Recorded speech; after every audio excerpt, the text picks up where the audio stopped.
Welcome to the May 21st, 2020 meeting of the Zoning Board of Appeals. I will going to do the Pledge of Allegiance first. So wanted to do the Pledge of Allegiance. I pledge allegiance to the flag of the United States of America and to the republic which stands one nation, under God, indivisible, with liberty and justice for all. This meeting is being held via video teleconferencing in accordance with Governor Cuomo's Order 202.1, and until further notice, all of the board's meetings will be held remotely, so we ask the public to continually check the town's website for updates and new information. There are also options on the website for public comments and to pre-register to speak on public hearings, so please consider that for all future meetings. If you wish to view tonight's meeting live meeting only, please do not join the Zoom meeting. Please go to the town's meeting portal, choose the meeting group from the drop down on the left, and click on the live link at the top of the page. If you wish to be heard during a meeting but did not pre-register, please go to the town's meeting portal, choose the meeting group from the drop down on the left, and you will find the information required to join the Zoom meeting. And with that, I want to ask if we can approve the minutes of the last meeting. Do we have a motion to approve the minutes? Second. Do we have a second? Second. Okay. Mr. Hahn. Aye. Mr. Tudhill. Aye. Mr. Kelly. Aye. Mr. Daly. Aye. Ms. Burgess. Aye. Mr. DeSessa. Aye. Chair votes aye. We will be starting this meeting with the public hearings. We have applicants and members of the public standing by via Zoom, which is being moderated by CTV. Charles Certain will be muting the speakers until it is their time to give testimony before the board. A reminder that applicants, agents, and members of the public speaking, other than attorneys, will be sworn in, will state their address for the record, and will offer their testimony as it relates to the application before the board. Board members who must recuse themselves from any application will state so on the record and will be removed from the meeting until the end of the hearing. Unless otherwise stated at the end of each hearing, all of these applications will remain open for written comments from the applicant and the public until June 19th, 2020. Do we still want to do that date, Katie? It's up to the board. It's up to the board. Yeah. I think that's good. Yeah. That's all right. I think that's Okay. All right. So we'll keep it at June 19th, 2020. Those comments can be addressed to the board secretary, Candace, and sent via email, mail, and/or dropped off at town hall. Additionally, in accordance with the governor's order, these hearings will be recorded and will be posted on the town's website. And with that, we'll get started with adjournments.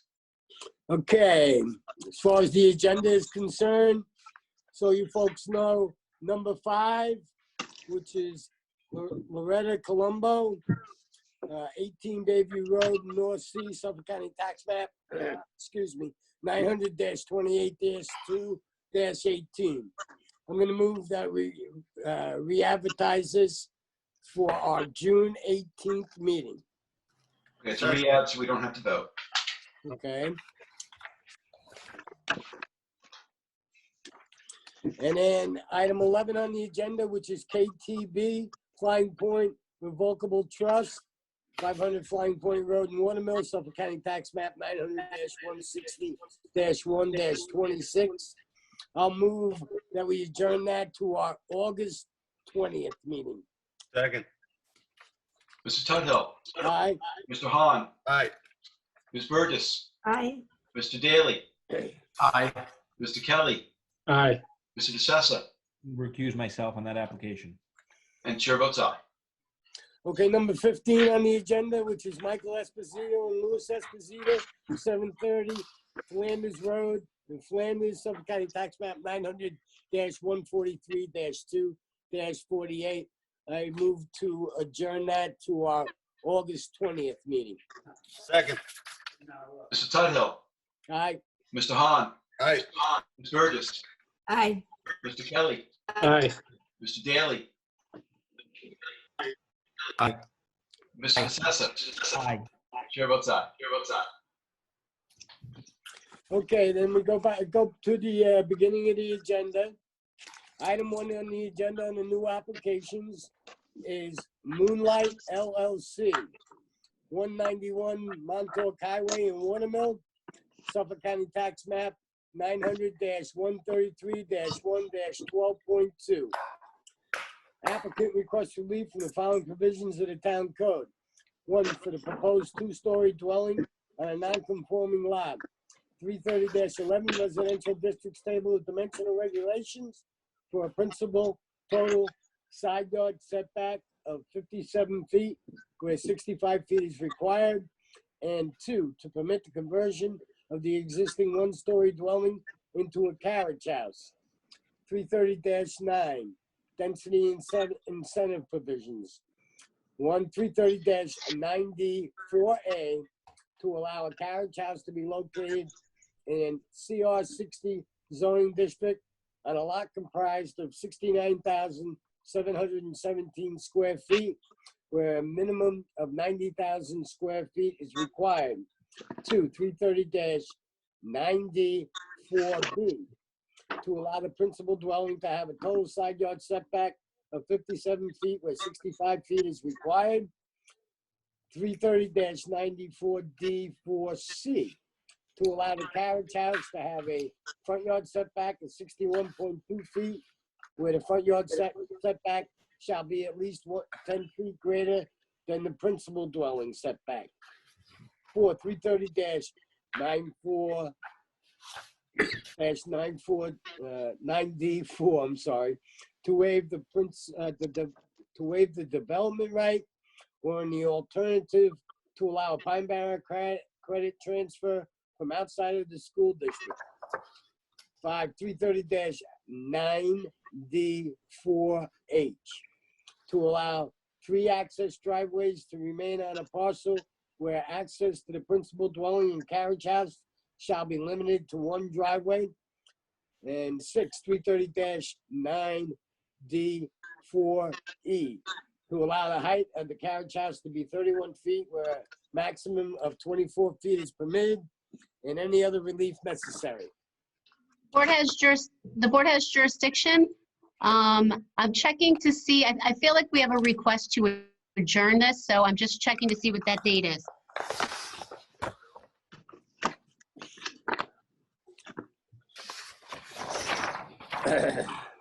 Candace, can you check and see if we have an email from Farrell Fritz on this? I don't have one yet. Adjourning it?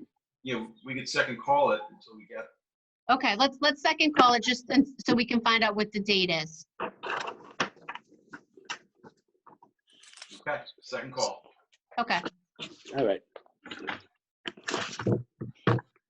All right.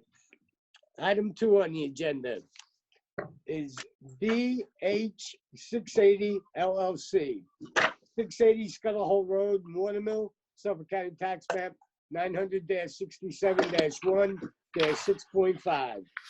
Applicant requests relief from Town Code 330-11, Residential Districts Table of Dimensional Regulations to allow Lot 2 of a proposed 2-lot subdivision to have a lot area of 43,382 square feet, where a minimum of 80,000 square feet is required.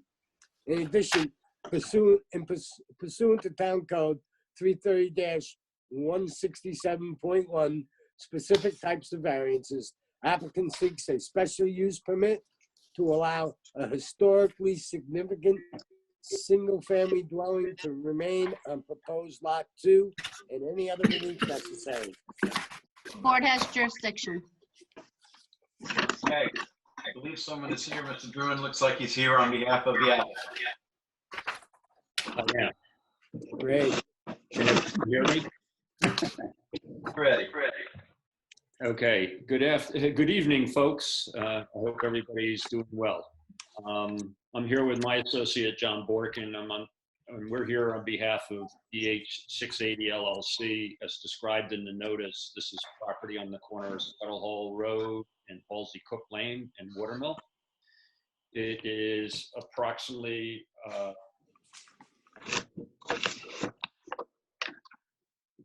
2.99. Excuse me? 2.99. I was going to say at 2.99 or 130,501 square feet, we're located in the R80 zone. This is an odd-shaped, L-shaped property, which was created by the planning board in 1982. There was a series of minor subdivisions with this property, and this was the last revised map that created this lot.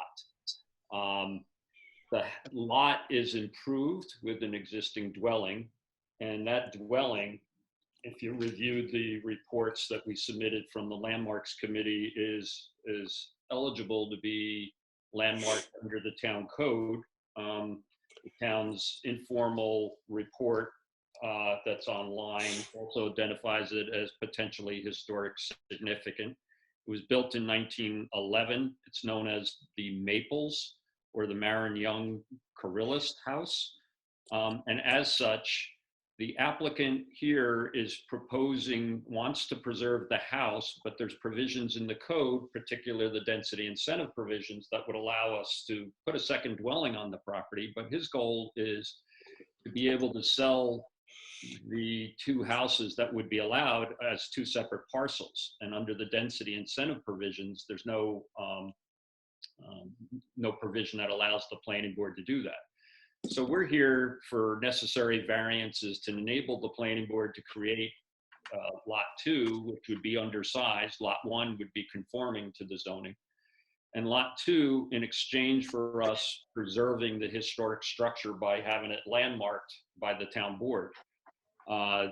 The provisions of 330-167J, which enable you to have authority or a little more leniency in your zoning authority to preserve threatened historic structures, allows you to consider and grant those where the town landmarks board has considered and found the property eligible. In October, our client, we made an application to the landmarks board, which produced a report which we included in our petition.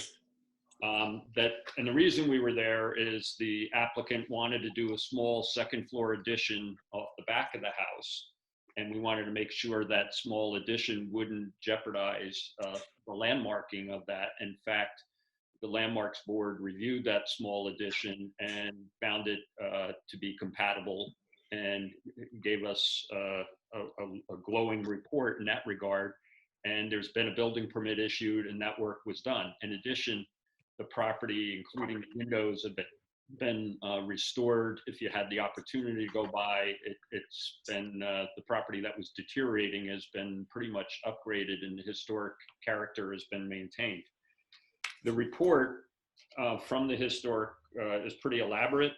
The history, even the folks that live there, the De Carillist family who were exiled from France, it's pretty interesting history. But the goal here is our client would like to preserve that, and but for the lack of provisions that would allow the planning board to do that and preserve a historic structure, we would need the variance from your board. That being said, we had made a pre-application to the planning board back in January or December. We had a public hearing on February 27th, and they've been unable to meet and adopt a report. We've been advised that we're tentatively on their agenda next Thursday for adoption of the pre-app report, which is some 80 days after the time they were supposed to provide that report. And we had hoped that would be in our possession by the time of this meeting. So we understand that this board would have to adjourn and keep this hearing open for the purpose of obtaining that report. The second thing is the town code identifies any subdivision, regardless of its size or configuration, except for a conservation opportunities plan in the agricultural overlay district to be a type 1 action. As such, there has to be coordination with the planning board and the health department as to lead agency and a seeker determination before you act. On that basis, we understand that the board would keep the hearing open for those purposes, and until you can get the planning board report and any response back as to lead agency, their desire to do that. I'm here to without trying to go into too much detail here to answer, hopefully if you have any questions, answer those and be available for further comment as the board keeps the hearing open. Okay, well, I just wanted to ask Wayne if you could just tell us a little bit more about the historical significance of the structure. Sure. So the Landmarks Board adopted a report, and basically the house was built in 1911. And I can just read from what they are quoting. They provided a number of pictures as well as some historical documents, maps, and the like that speak to how and where and how it fit into the family, the community. But basically, 680 Scuttle Hole Road is a turn-of-the-century cross-gable farmhouse clad in wood shingles. As a stone entry gates identify the estate as the Maples and bear the date of 1911. The house has a decorative gable window, a front porch, and a chimney rising from the center of the roof ridge. The house is shown on the 1916 map. The name William Marin, according to the Hayground Hamlet Area Report, this house is in the Marin Young Coryllis house built in 1911. It was built to replace the Cook house, which had burned in that year.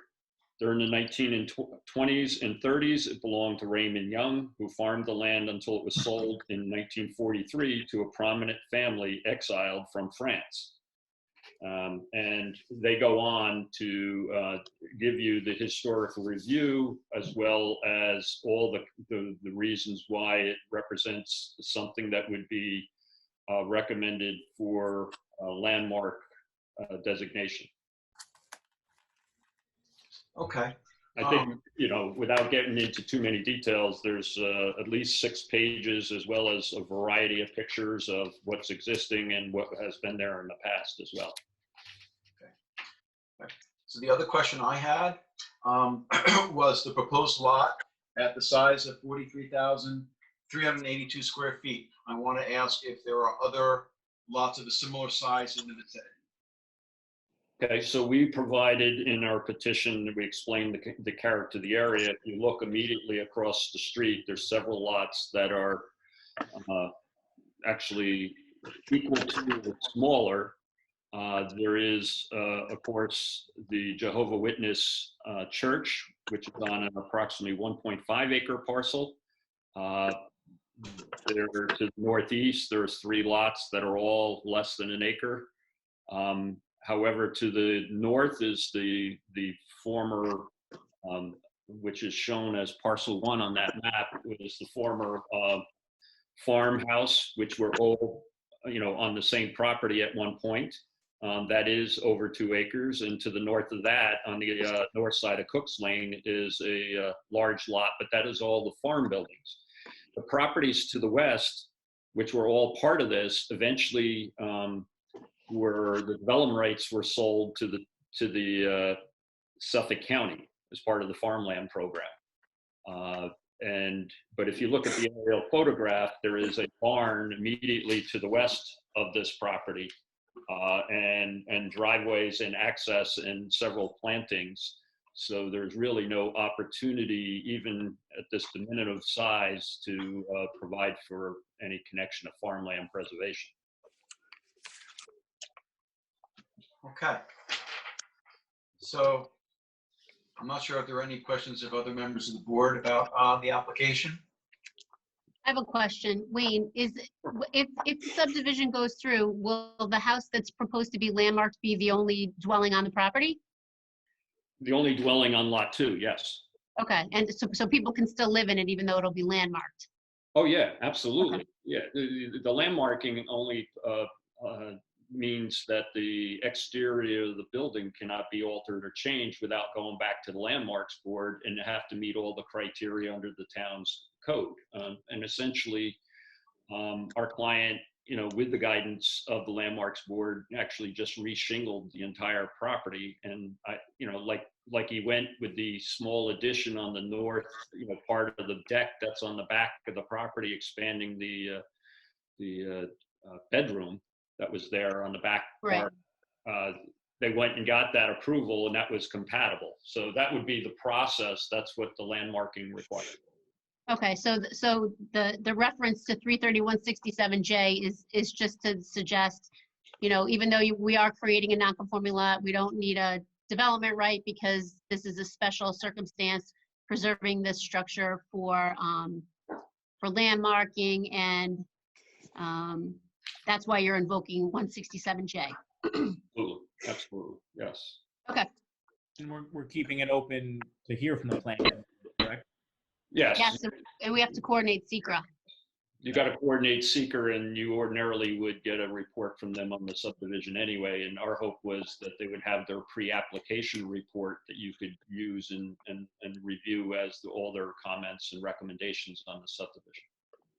I mean, in my opinion, it seems reasonable. I'd like to hear what planning has to say, but Absolutely. I think it seems reasonable, subject to, you know, that report from planning. Yeah, and I'm of the same view, Brian. Unless planning has issues, I'm okay with it. Correct. Yeah, the applicant, they'll have to come back anyways, because we have to, you know, it's a type 1, we'll coordinate secra, we have to wait the 30 days for lead agency.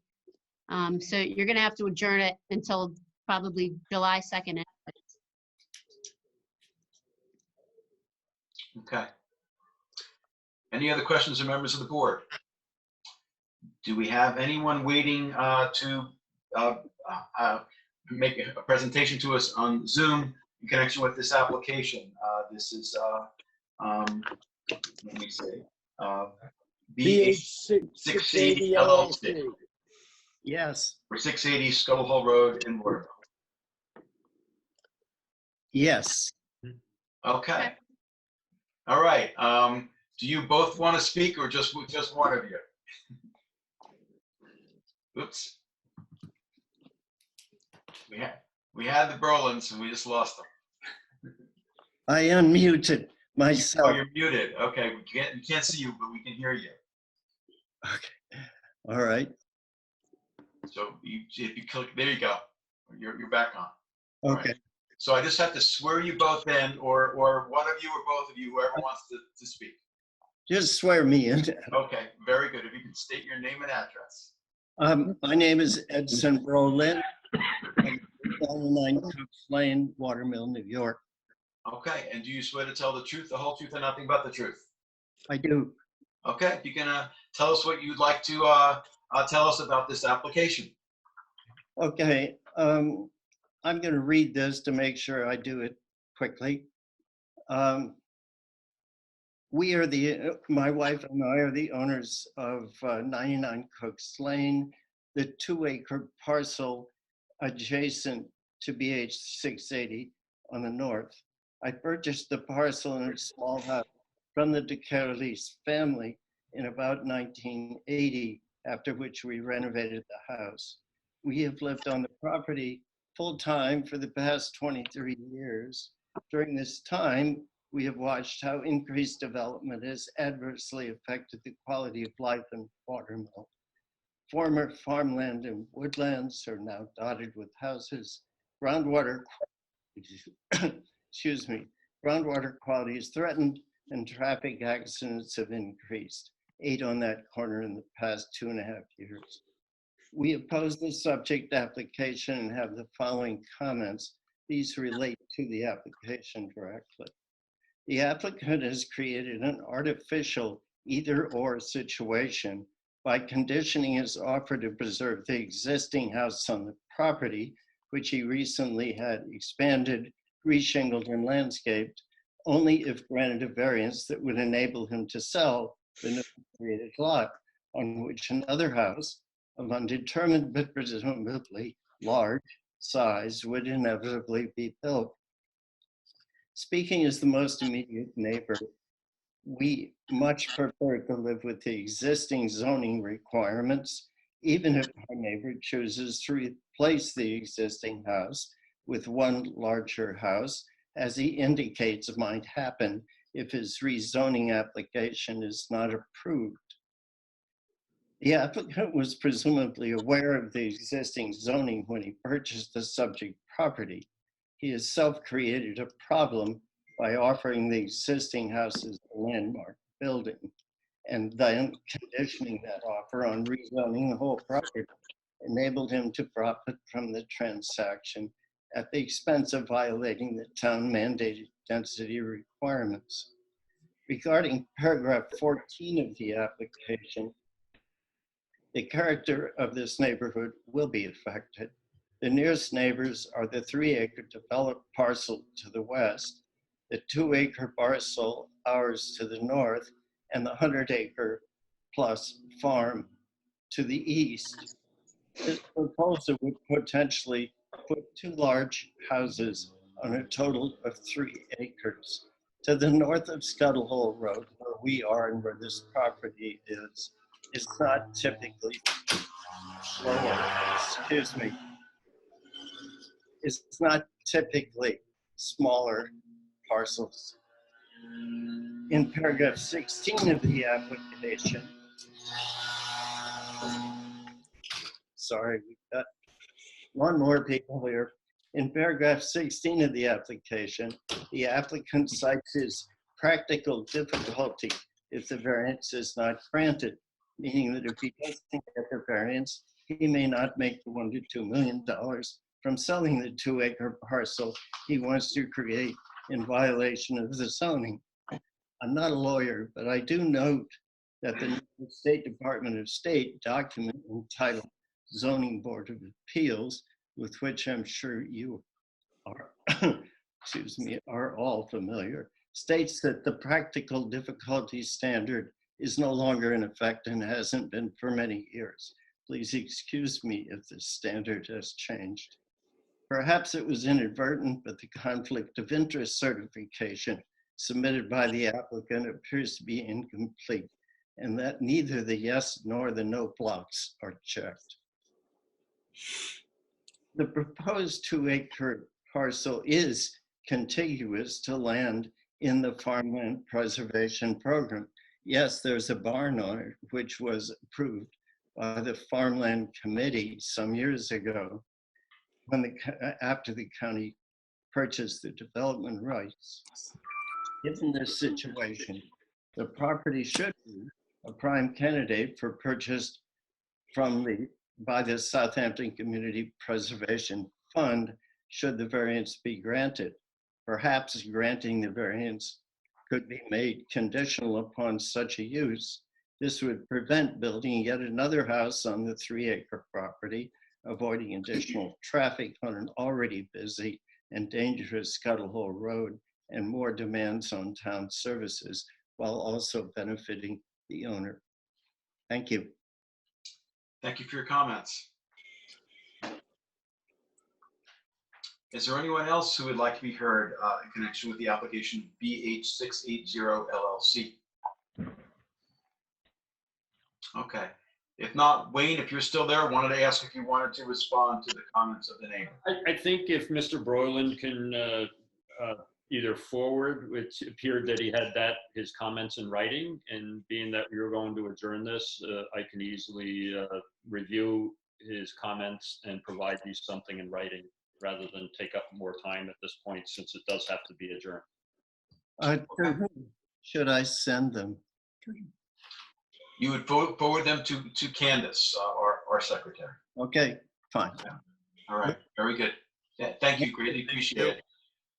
So we're going to be adjourning this application for SECRA, and also we're waiting for written submissions. So in any case, Helen, it is yours. So Candace, what date do you feel would be appropriate?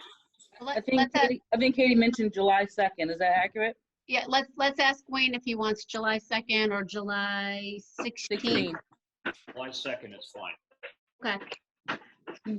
July 2nd, Helen. Okay. all right, Helen, is that a motion?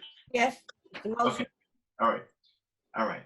I'll second the motion. Thank you, Keith. Okay, Ms. Burgess, Aye. Mr. Tuthill, Aye. Mr. Kelly, Aye. Mr. Daly, Aye. Mr. DeSessa, Aye. Mr. Hahn. Aye. Chair votes aye. Thank you all. Thank you very much. Thank you. Have a good night. Keith, going back to item, Keith, going back to item 1, we have a request to adjourn that to June 18th. June 18th? Yes. Right now you have 14 on June 18th, by the way. So what do you think, Candace? Do we want to do it July 2nd instead? I would say yes.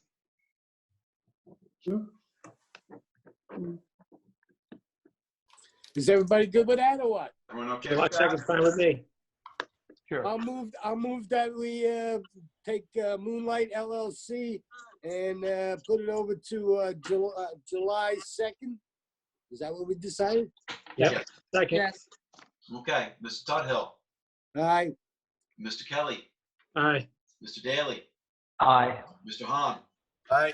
Ms. Burgess, Aye. Mr. DeSessa. Aye. Chair votes aye.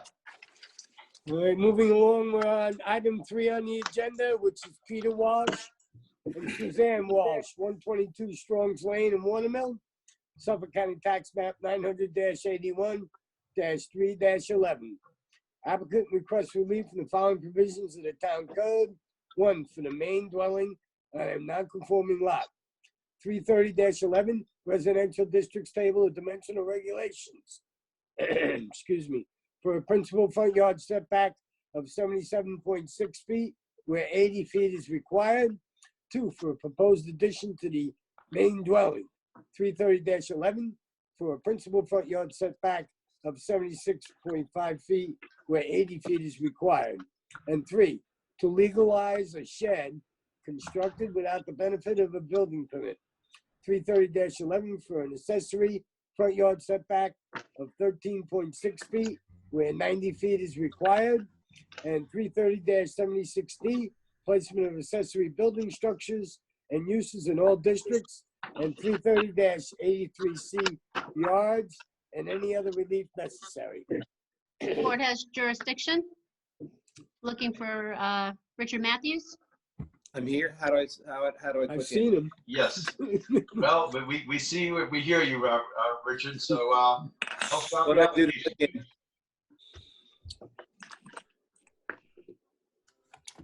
Can you hear Richard? You're in. Yes. We can hear I'm you. in. Richard Matthew, 295 North Sea Road, on behalf of the application. As Keith has pointed out, there are 3 elements to the application. The first of which I'm going to take out of order. The first of which is the reason for this application was to expand the existing dwelling, converting the garage into habitable space and adding an addition on either side of the garage. And that's the area that's shown to the northeast area of the house. Secondly, we found out in the context of preparing the application, we had a new survey commissioned which showed that the existing dwelling does not meet the 80-foot setback, but is instead 77 feet from the corner. A part of my filing in my application, I've submitted a copy of the old survey that we had of the property, which showed that it was an 80-foot setback. There was a certificate of occupancy issued for the dwelling based on that survey. I'm going to suggest that there's a surveyor's error someplace along here that is the cause of the need for the variance. The proposed addition is also a tiny bit shy. I think it's 76 feet where 80 feet is the requirement, representing less than 4% variance from the requirement. I've submitted, in addition, a set of photographs of the house. The first survey mark number 1 is the front of the house, including the garage. Photograph number 2 is the garage itself. Photograph number 3, the garage. Photograph number 4, the northerly side of the dwelling, where the part of the addition would go. 5, same view.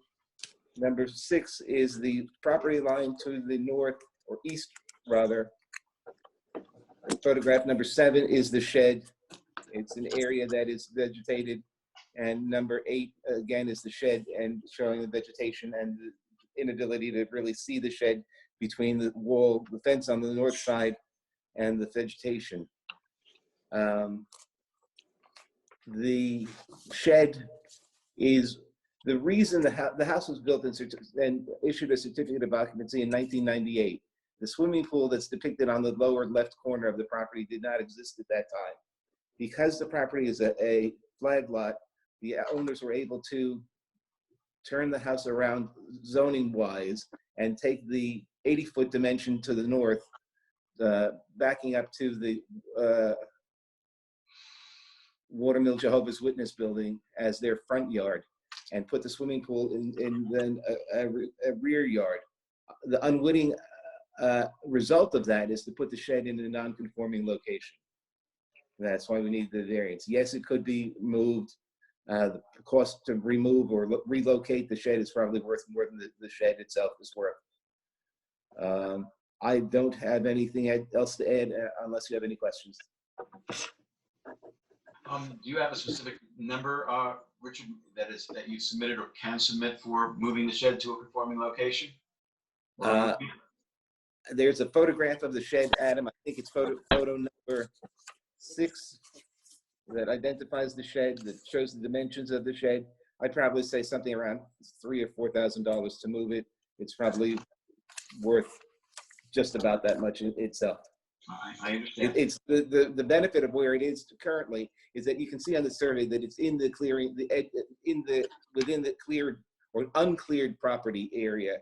To take it out of there and make the setback comply with the setback would put it into the middle of the lawn. Yep. Well, that's true. Yep. Hey, What's the Richard, square footage of the addition and what's the square footage of the existing house? The existing house is 1,400 and something feet. The addition is 255 feet. And it's shown, the exact number, Cornelius, is 1487.7 existing, 1742.3 proposed. Thanks. 255-foot addition.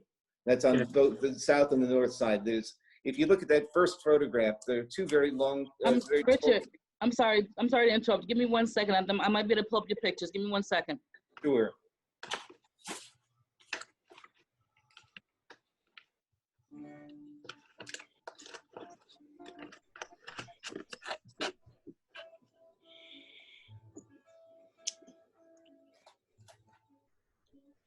Richard, Keith. So what I was saying is that can you do me a favor, Richard? Get me something in writing what it would cost, from somebody out there to move that shed. That's all. Not a problem. All right. Not a problem. What I was saying is that the area of the proposed screened-in porch is where those two tall trees in front of the garage are currently located. And there's a second addition on the other side of the garage, which is depicted in photograph number 4, the area of there you go, that one, the area between the hedge and the outdoor shower. So those two combined areas of about 20 by 9 and 14 by 7, total 255 square feet in addition. You're getting rid of that outdoor shower, right? That's what the survey said. Is that correct? That's correct. That will be removed. Yeah.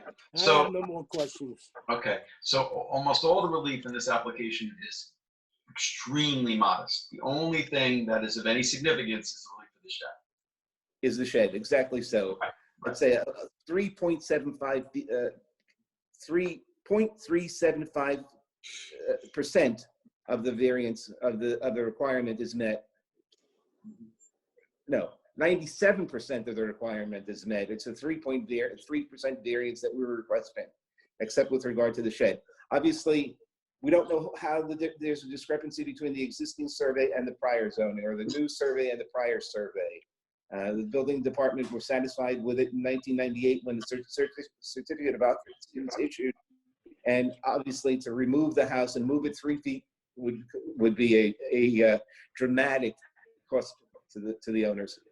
Right, and I can't see how the numbers that we're talking about, 3 feet or not more than 4 feet in terms of variance relief, that could have any kind of a negative impact on an adjacent property owner.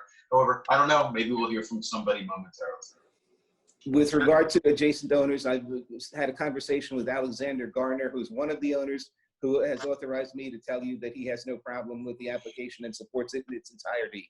Another neighbor is the adjoining to the west, 132 Strong's Lane is Mrs. Strong's mother, excuse me, Mrs. Walsh's mother, and she supports the application as well.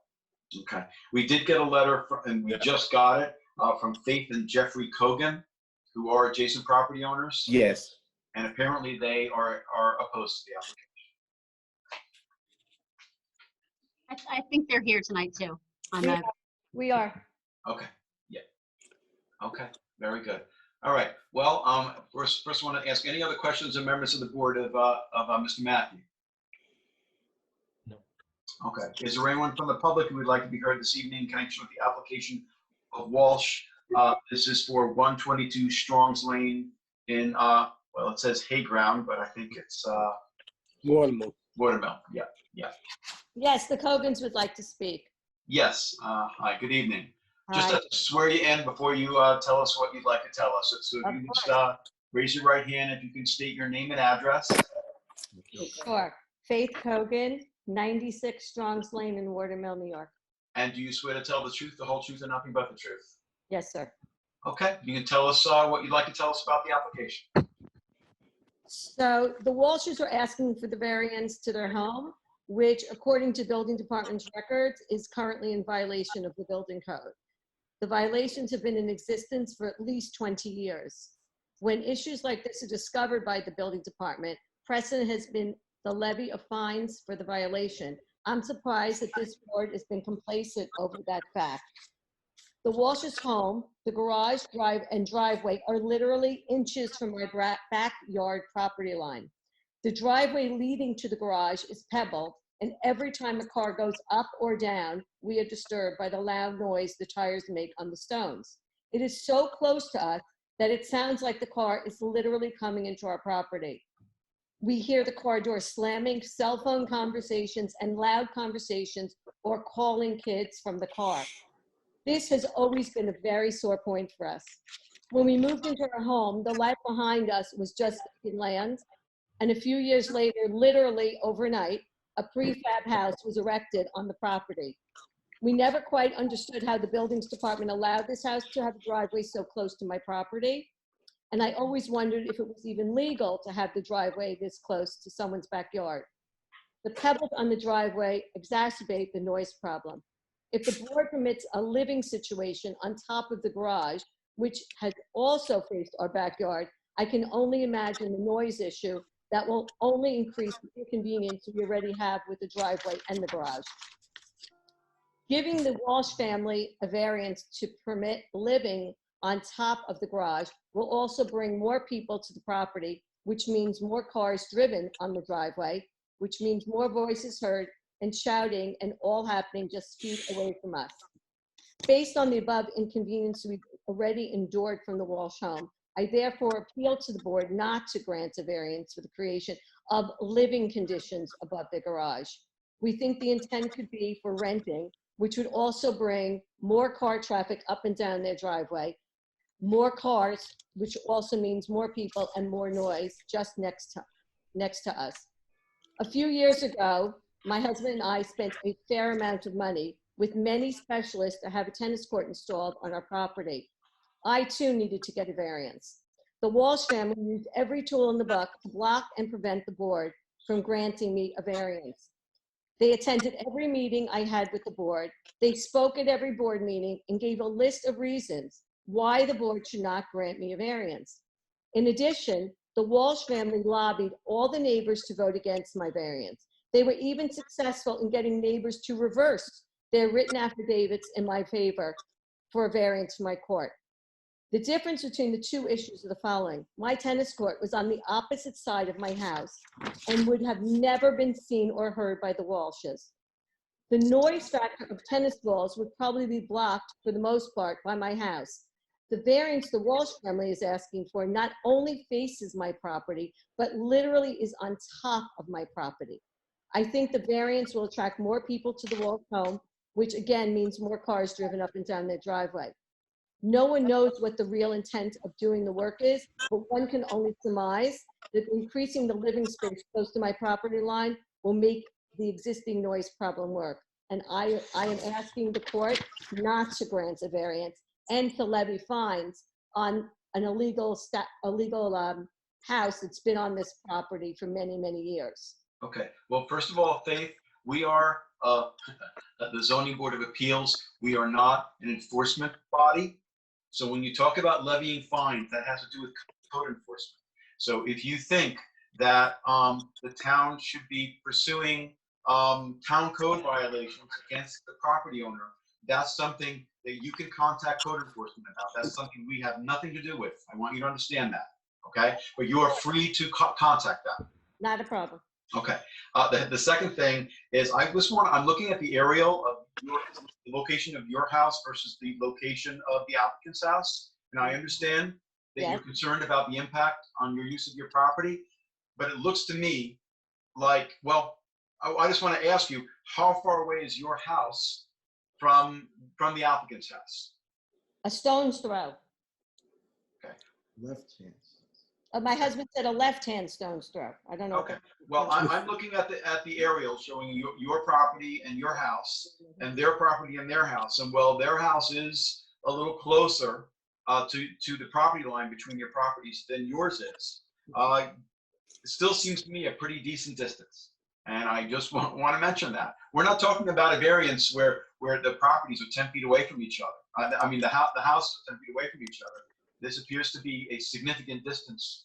It's not, the problem is that the driveway, and I know because I sometimes sit outside in my backyard, and when they go up and down, and it's all the time, it's very loud. So I'm assuming that they're gonna build something there that's gonna be used to rent that house.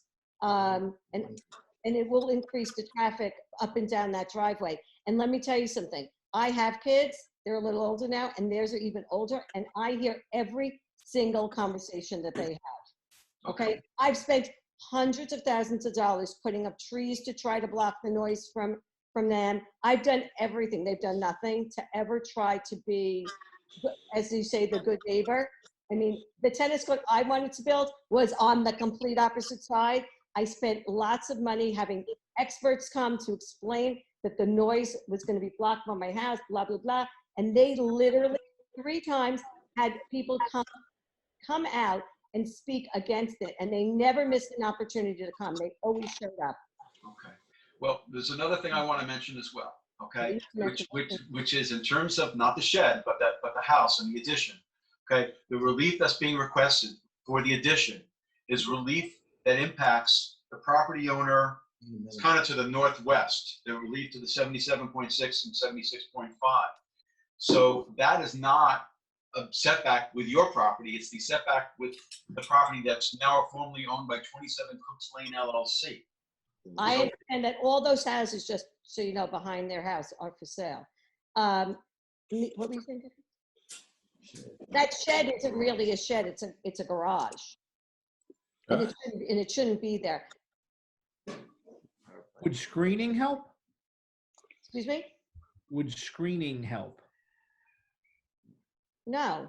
I already spent all the money to screen it with trees, and it doesn't help. That's part of the problem. But we could require them to do it, to put an additional screen. Somebody should really understand how close their driveway is on my property. It's literally on my backyard. If somebody made a little bit of an error driving, they would be almost in my swimming pool. It's that close.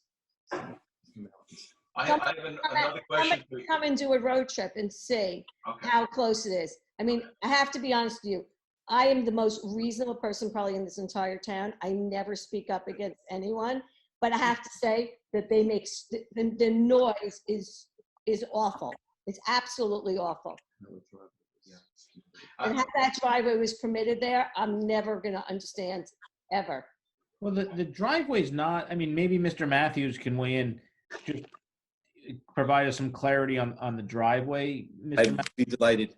The driveway seems to not be on the flag part of their lot. Is there? There's an easement that was granted from Clifton, the street side owner, to the Walshes to allow them to put the driveway on the southerly side of the property. as opposed to where it was originally in the subdivision. And as you know, there is no setback for a driveway. And as Chair has pointed out, the variances are at the other side of the house from the Cogans. In Right. fact, The tennis court, excuse me, that I was. excuse me, ma'am. All right, go ahead. In addition to which, the setback to for the proposed addition is 50 feet. It might be a stone's throw for Willie Mays, but my clients who are in their late 60s, early 70s are not stone throwers. And I can't imagine that as retired school teacher from Sacred Hearts Academy, it will be throwing many rocks at you. It's not the stone throwing, it's the stone that's on the driveway. And just so you know, as close as their shed is, their shed, which is really a garage. It's not a garage, ma'am. It's My 13 feet. tennis court was completely on the other side of the property. So it's the same thing. Just for the board, it's 12 feet by 10 feet, and it's about 5 feet high. It's not a garage, it's a shed. There are lawn mowers and kayaks and such in it. I've viewed the evidence of it myself. So Why doesn't someone take a look at it and see? Because I have to tell you I'm something. making a representation to you and to the board that it's not a garage, it's a shed. Okay.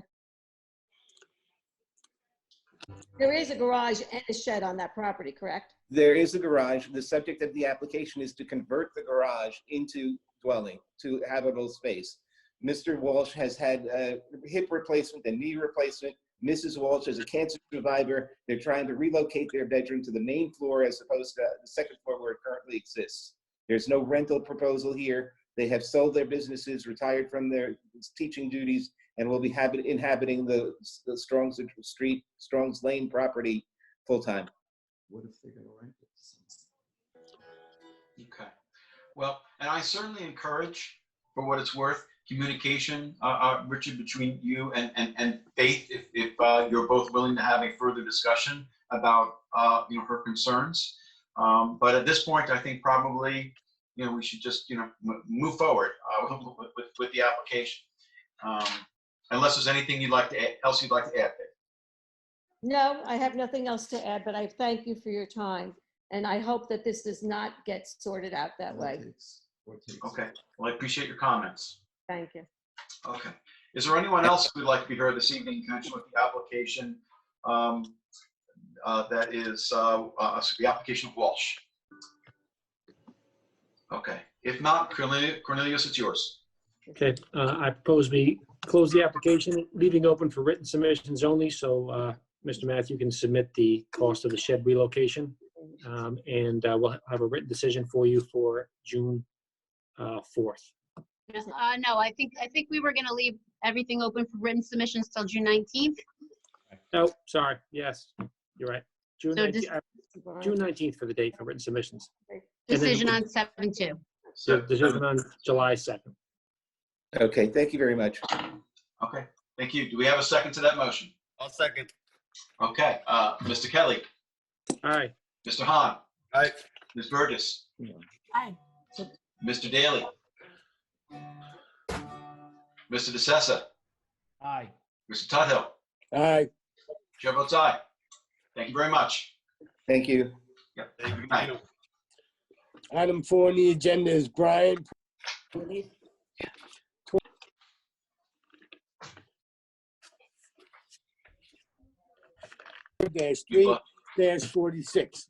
Applicant requests relief from Town Code 330-84D, Pyramid Height, for an encroachment in the amount of 272 cubic feet for a proposed 2-story dwelling and any other relief necessary. Board has jurisdiction. We should have Mary Jane Asado here. Hi, can you hear me, see me? We Yep. can Yes. hear you and see you. Oh, you can hear me? Yes, can hear you. Oh, okay. First time for me, Mary Jane Asado, Burke, Fleming, and Asado, 21 South Main Street for the applicant. This application has been before you before in June of 2017. At the time, the board granted front yard variance from the private road to construct this very modest 2-story house, as well as the variance is needed to put the swimming pool in the front yard and to locate parking spaces in the front yard. As noted in that prior application, this is a rather challenging lot, even though the property is over 22,000 square feet in the R15 zone, oversized by over 7,000 square feet. The slopes on this, as well as the 3 front yards, makes it a rather challenging lot to build on. In fact, that is why you granted the relief originally requested. And at that time, it was inadvertently not noted that within the 20-foot setback from the private road, that the pyramid variance of 272 square feet plus or minus was required. If you notice, the footprint of this house is only 974 square feet. And moreover, the second floor is rather limited. If you look at the plans, it's basically just a bath. It's a loft area with a bedroom and a bathroom. So we're not talking about overbuilding here. This design of this was to mirror the historic house on the adjacent property. At the time that we presented this application in 2017, there were no objections. I believe that the balancing of the benefit to the client as well as the benefit to the community or detriment to the community, the applicant actually prevailed in the sense that we're talking about de minimis variance here to effect what was already granted, the house that was already granted back in 2017.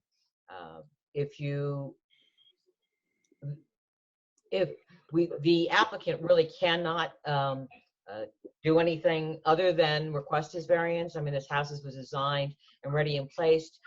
I believe that other than absent cutting off the second story and starting with a new house, and as I indicated to you, I mean, we're talking about a house that's very modest in size already. It really, there is no remedy here other than you considering and granting the 270 square feet for the the pyramid variance. As I indicated to you, it's a peninsula here, as you can see, sort of like an arrow and sharp point. And frankly, if you met all of the setback requirements to try to move this around, I would be coming to ask you for other variances.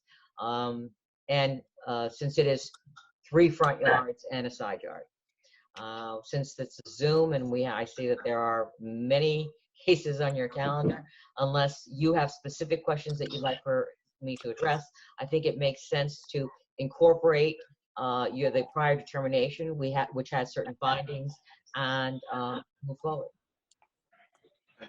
If your agenda, I mean, not move forward. Okay.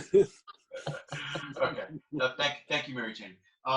Just one thing I wanted to clarify with the record, it is 272 cubic feet of pyramid relief. Oh, yes. Yes. Just want to make sure that's clear. I'm sorry. I confused it myself too. No worries. Yes, it's volume, not distance. I mean, the entire lot is. That's fine.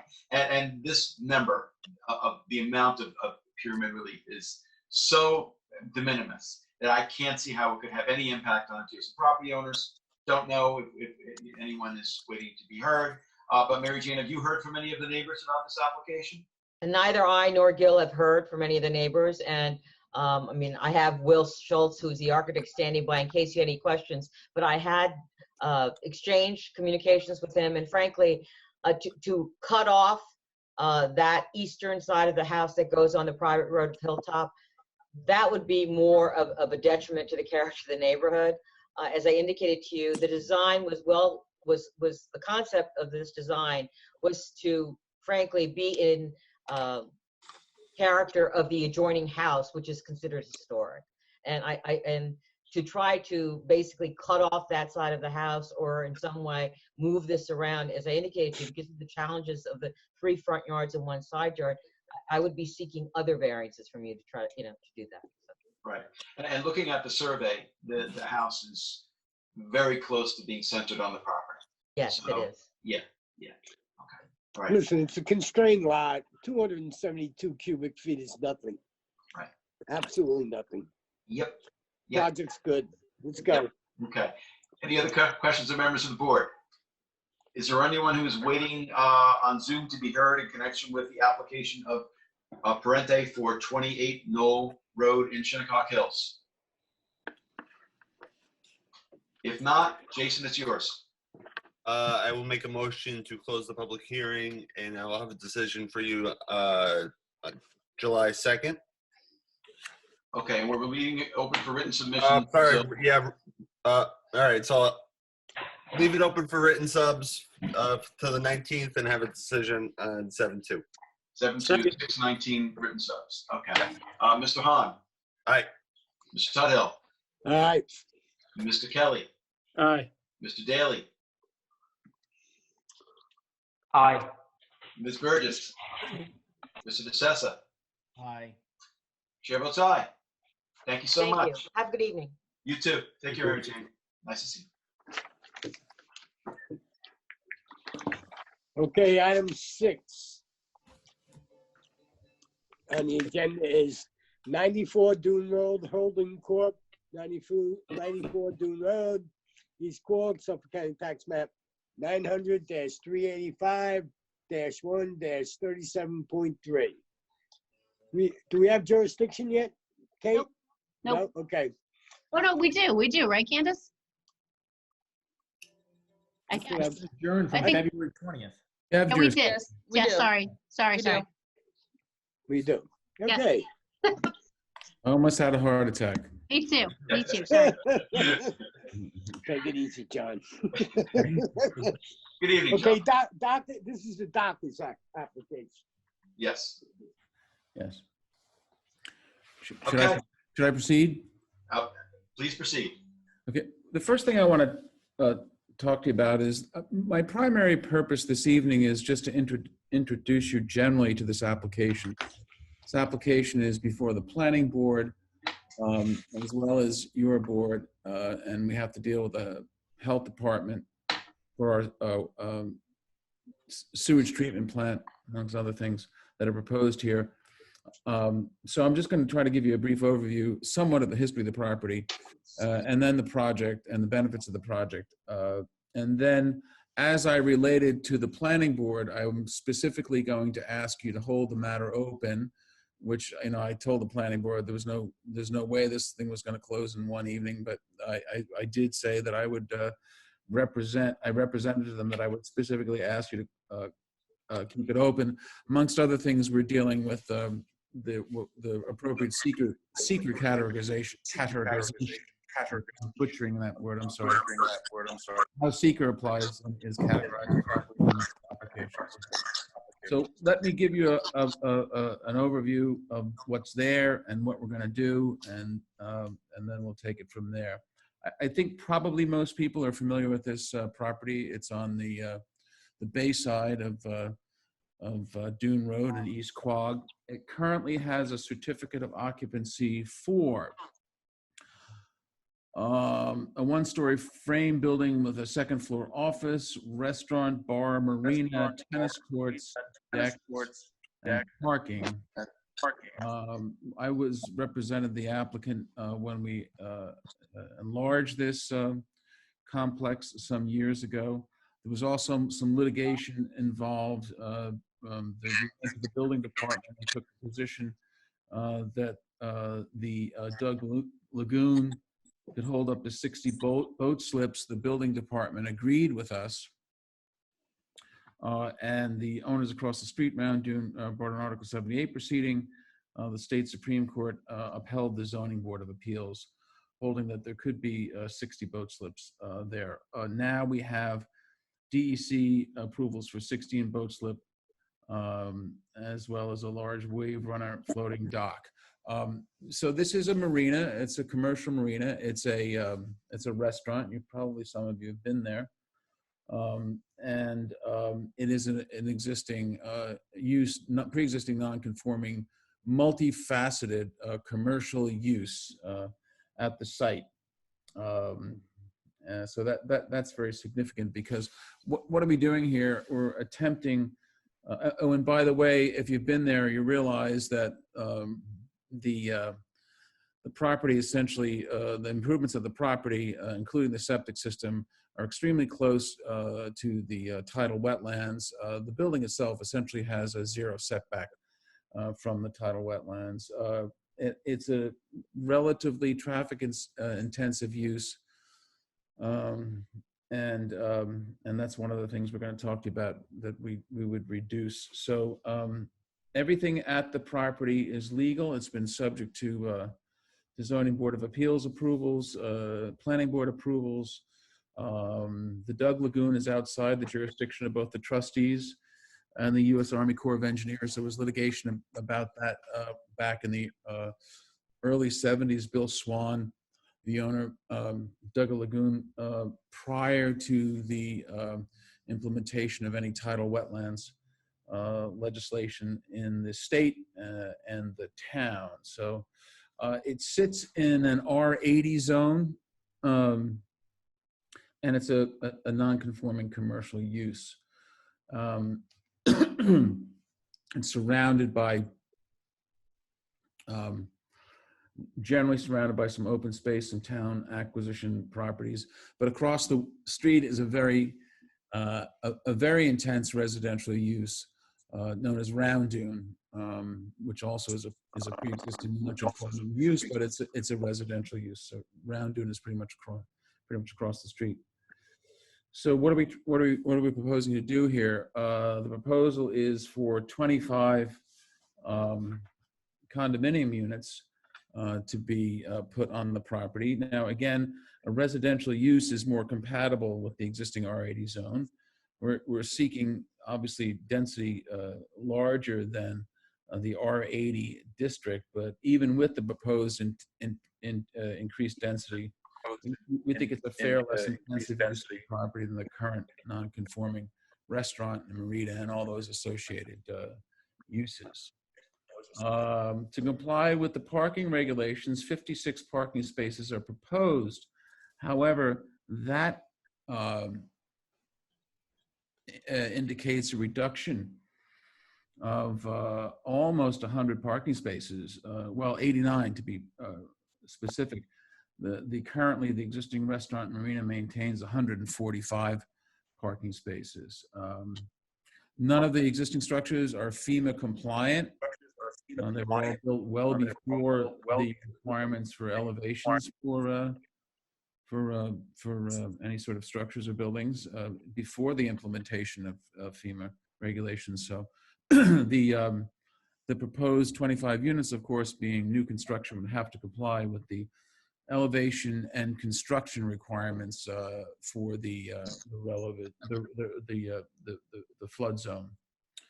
They're all FEMA compliant. The significant part of the proposal, in addition to moving all these improvements away from the wetlands and putting them in areas that conform with wetland setbacks, and also revegetation of some wetlands on the wetlands areas, is the installation of a sewage treatment plant. I see Chuck is joining us. He might have something to say about that, which is I'm happy to see. But this sewage treatment plant will be designed in accordance with all the health department requirements. And I probably want Chuck along with Chuck Bowman and PW Grosser. We did, I believe, include some nitrogen loading calculations, which demonstrate like a startling reduction of any nitrogen into the property. This is going to be essentially the wastewater system at Dockers, which is non-conforming, but nevertheless is purely legal. There's no treatment whatsoever, and it is rather close to the bay. So we'll be eliminating that. We'll be eliminating parking spaces on the property, almost 100 of them. We'll be bringing the property into conformity with wetland setbacks, of which none are respected at this point. And when I say none are respected, they don't have to be, because the property is pre-existing non-conforming.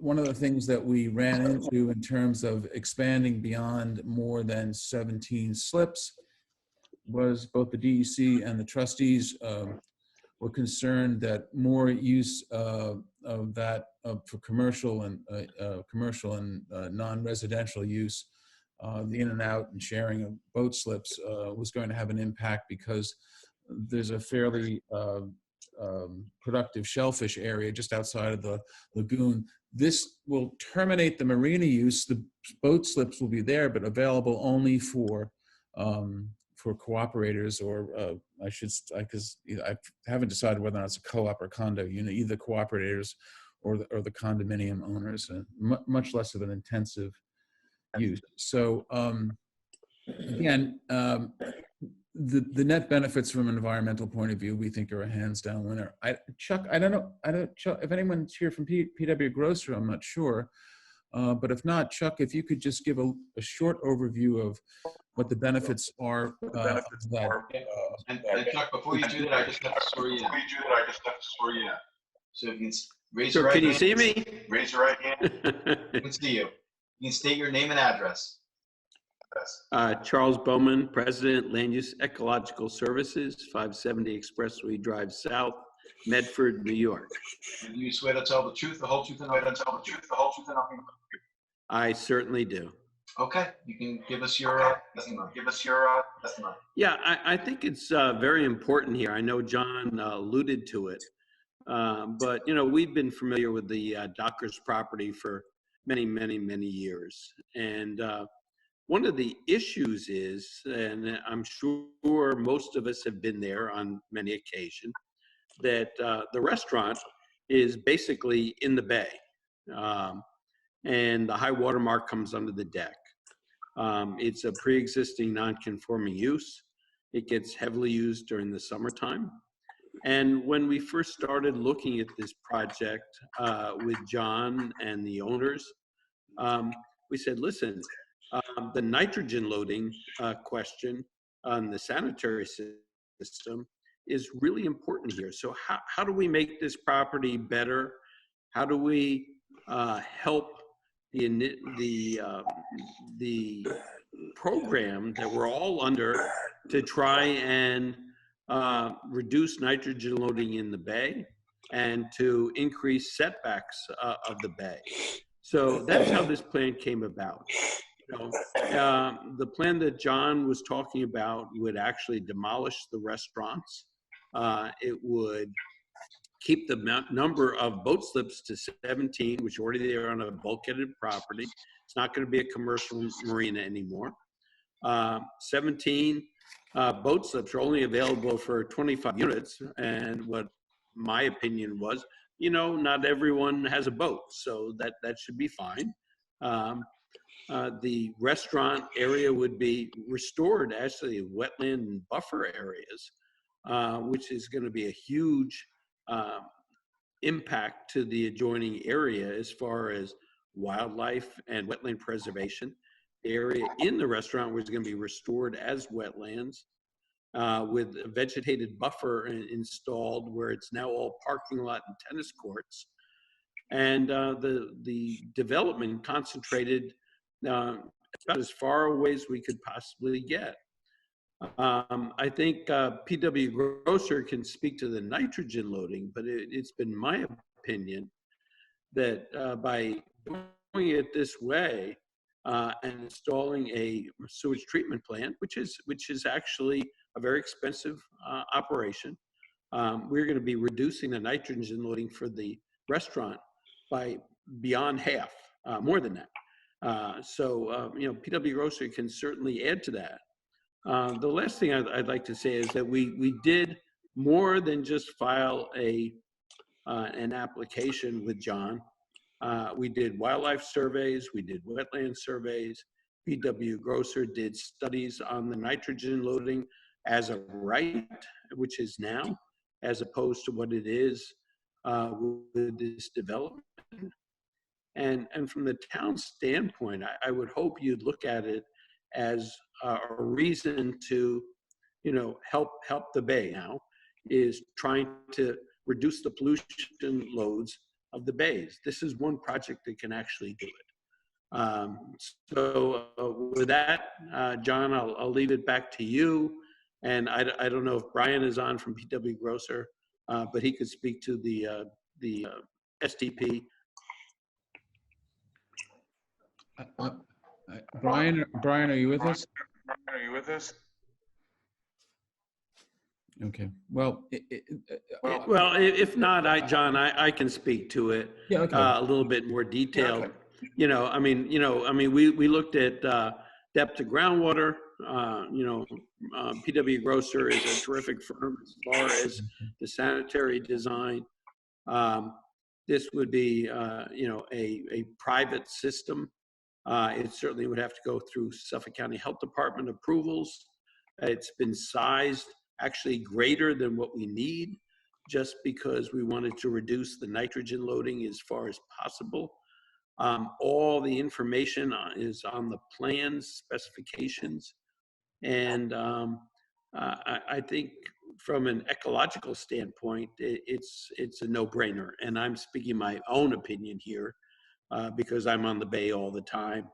And as we know, especially in this part of the bay, as opposed to the east of the Ponquag Bridge, this part of the bay suffers from, algae problems, which all come from nitrogen loading.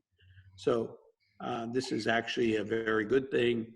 And the calculations from PW Grosser are in the full EAF, which we went way beyond what is required by the town as far as the submissions of what is necessary. I did speak, or not speak, I did review the Conservation Board reviews and the Planning Board reviews. And they did verify the wetland lines. I understand what the zoning is now, but whenever possible, I would think that the town would want to reduce the impacts to the bay and try to establish all the buffers that are offered here. So if you have any questions, I certainly would be happy to answer them. I don't have any questions now, but I'm not sure whether we want to be heard. Also, wasn't sure whether there are any questions of other members of the board. Okay. All right. If not, I wanted to ask if there was anyone waiting to be heard on Zoom in connection with this application. The application of Dune Road, Holden Court, for 94 Dune Road in East Quogue. I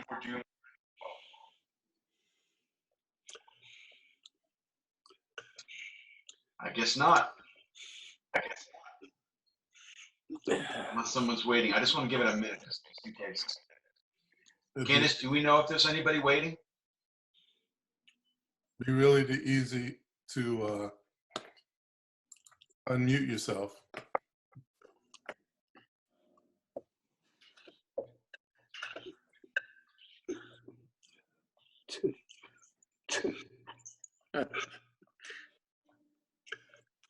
Guess not. Charlie? Guess not.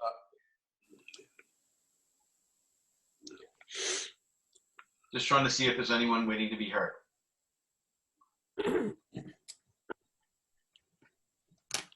We're certainly all learning this technology. Oh, I know. I don't think so. Okay. Especially as older folk, Okay. All right. So, Katie, we have some work to be done on this. So, what do you want me to do in terms of an adjourn date? I guess I'd defer to John because John is working with the planning board on a designation. John, when do you want to come back? Why don't you kick it over for 6 weeks, maybe something like that? We have, I think we have, the planning board is going to meet on it in 3 weeks. So they may or may not have some modifications to their staff report. I don't want to rush things. It's going to take a while. I'm not, obviously this is not going to be something that happens, in a couple of meetings. So let me think there, somewhere either 4 weeks or anything. Well, I think probably the first week we have July 2nd. Candace, how is July 2nd looking at this point? July 2nd, right now you have 13. July 16th, you only have 8.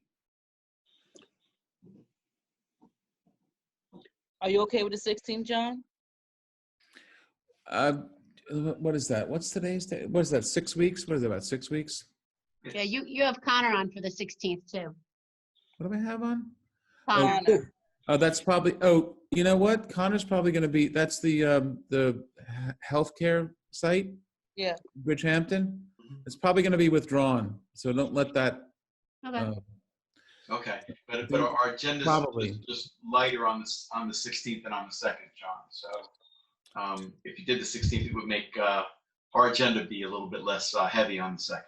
Would that make all you guys happier? For this meeting. That's fine. That's fine. Okay, thank you. All right, John, so I'll. John, you feeling all right or what? Who, me? Yeah, because you're like, we'll take our time with this. You're usually rush. I don't know. I'm all set. I got my hand sanitizer. I'm relieved that you don't have to wear a mask when you Zoom. I'm feeling pretty mellow. So, yeah. Good. That's good to hear. All right, so I would move that we adjourn the application of 94 Toon Road Holding Corp. For all purposes until our July 16th meeting. Second. Okay, Mr. Tuthill. Aye. Ms. Burgess. Aye. Mr. Hahn. Aye. Mr. Kelly. Aye. Mr. Daly. Aye. Mr. DeSessa. Aye. Chair votes aye. Thank you. Thank you. All right, item 7 on the agenda is 2331 Montauk Highway LLC. In Bridgehampton, Suffolk County Tax Map 900-86-1-6. Applicant requests relief from the following provisions of the town code. You don't have to read it, Keith. We have jurisdiction. You got jurisdiction already? All right. Brian DeSesta, I'm recusing myself on this application. Where's your tie, Brian? I lost it. See you guys. Bye, Brian. Okay, bye, Brian. All right, so John, if you can now tell us about this one. Sure. This is the property is about a half an acre. It's a conforming lot. It's located in the Hamlet Office District. It was improved by a single-family residence and its accessory garage. The garage is still there with a 3.4 foot eastern property line setback. So what we're trying to do is take down everything else, the garage. We took down the house and construct a 2-story office building. And it's owned by one of the Farrell entities. The Farrell main headquarters is right next door. Thus the request to keep this building only about 4 feet off the westerly property line, because they'd be controlled by the same entity and hopefully used in conjunction with one another. But it would create a total of 19 feet of space between the two properties, de facto 19 feet of space, but we would need relief to a 4-foot setback.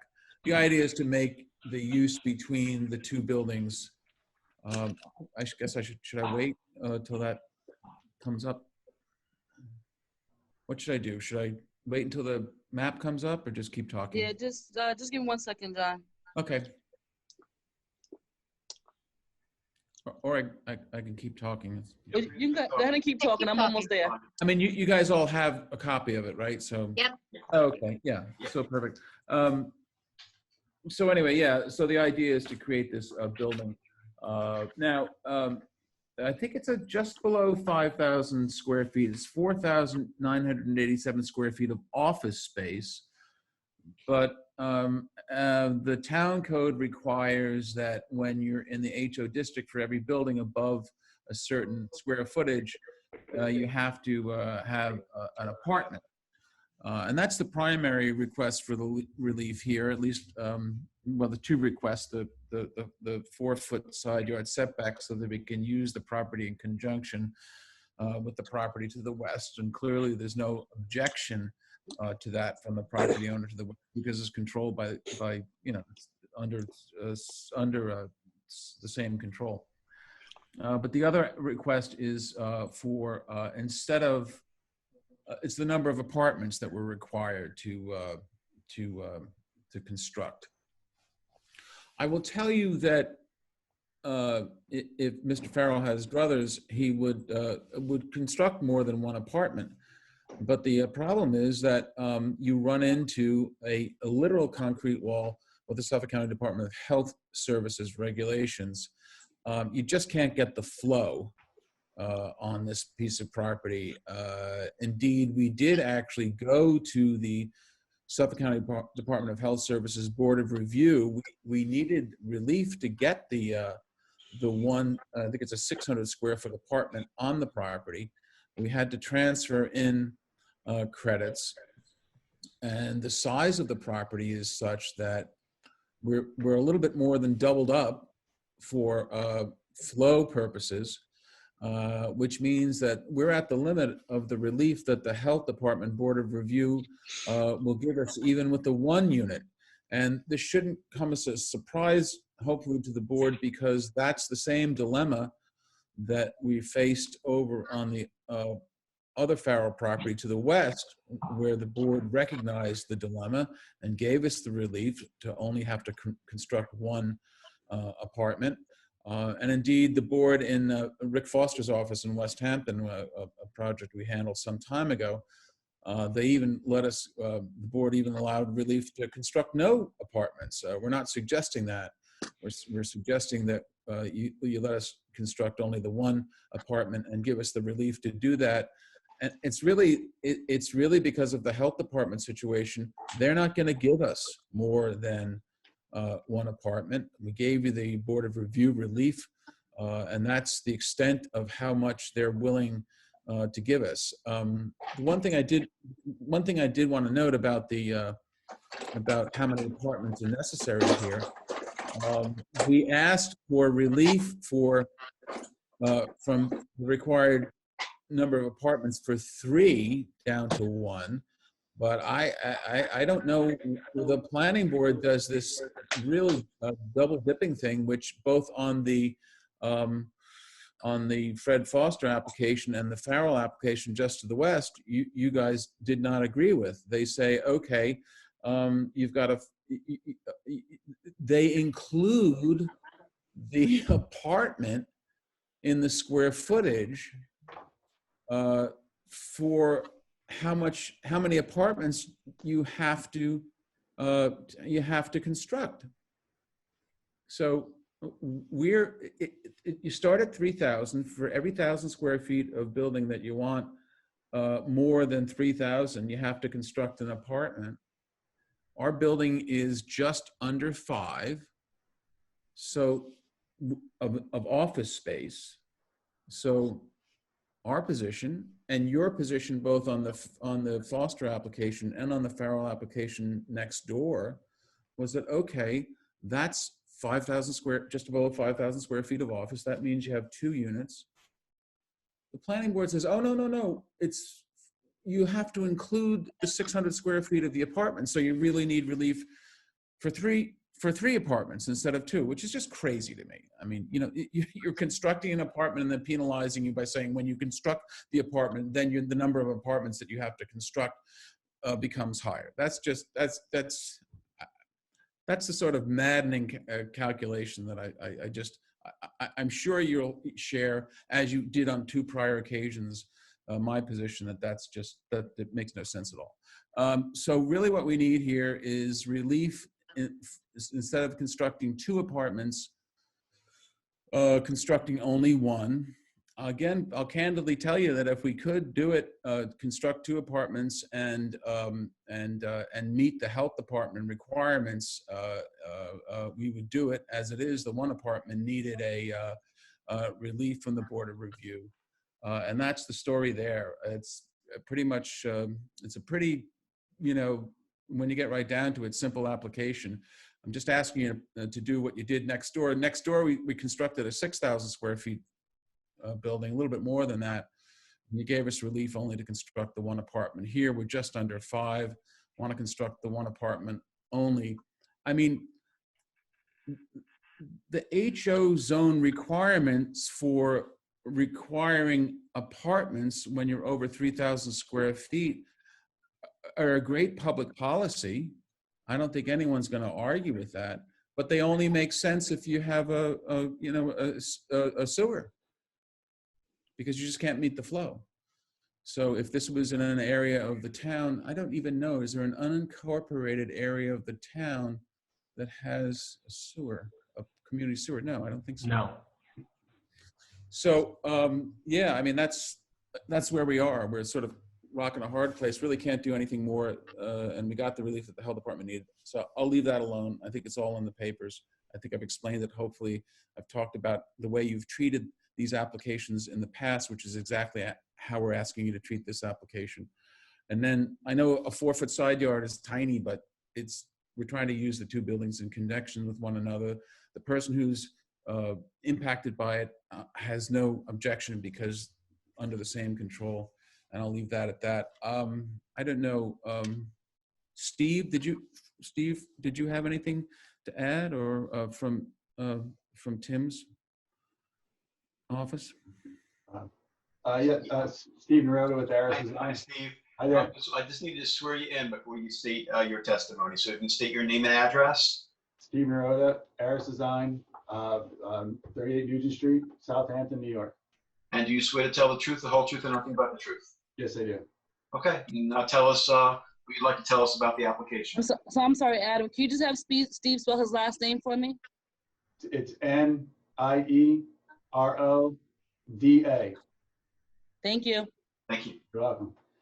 I think just from our standpoint, from a land use perspective, the beauty of this application is that we're preserving only one curb cut, so there'll be only one access point from Main Street or Montauk Highway on the west side of the existing building, and we're sharing parking, so that would helps alleviate some of the traffic that would be potentially impacted by a different proposal on this property.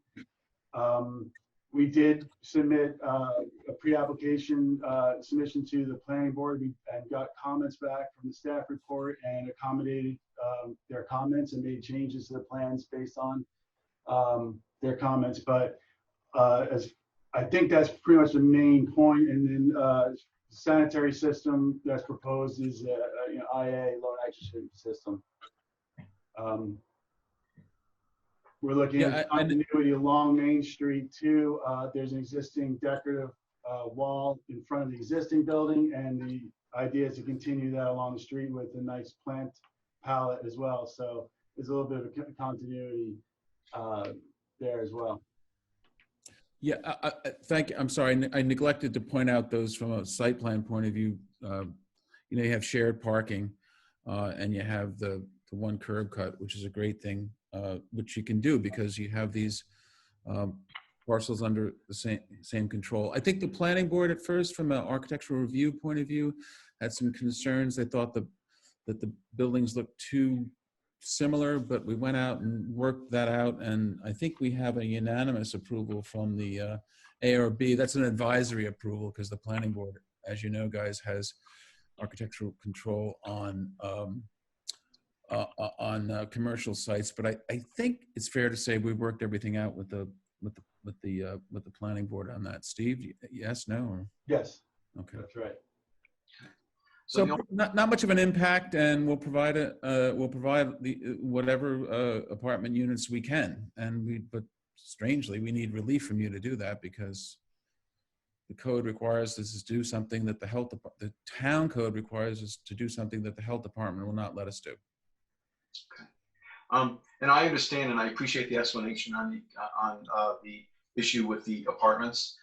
So that helps us a great deal, I think, the board on understanding the dilemma that the applicant is dealing with there. The only thing that I just wanted to ask you about, John, a little bit more is the 4-foot setback, because it is very close, and then we have the other property next door with the setback very close. So, it's just two buildings very close to each other. Yeah, I don't think I'd have the nerve to ask you that if they weren't effectively going to be in the same control and we weren't going to try to use the buildings together. What is it? Let's talk about what setbacks are for.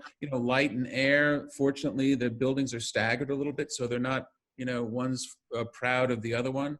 So you still have some light and air, even with that 4-foot setback.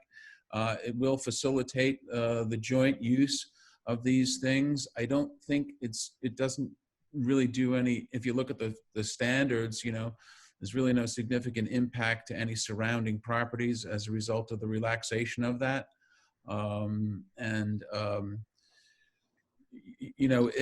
It helps the applicant do something which I think everybody from a planning point of view wants to do, which is allow these buildings from a parking point of view, from an access point of view, all of that to work together very nicely. I think I'm actually glad that you asked that because I get to explain it a little bit more. I can understand how you would want some more testimony in the record for that, and you would also want to be able to have that so you can distinguish it from people coming in and asking for that sort of relief. Interestingly, when you're in a village business zone, the setbacks are there.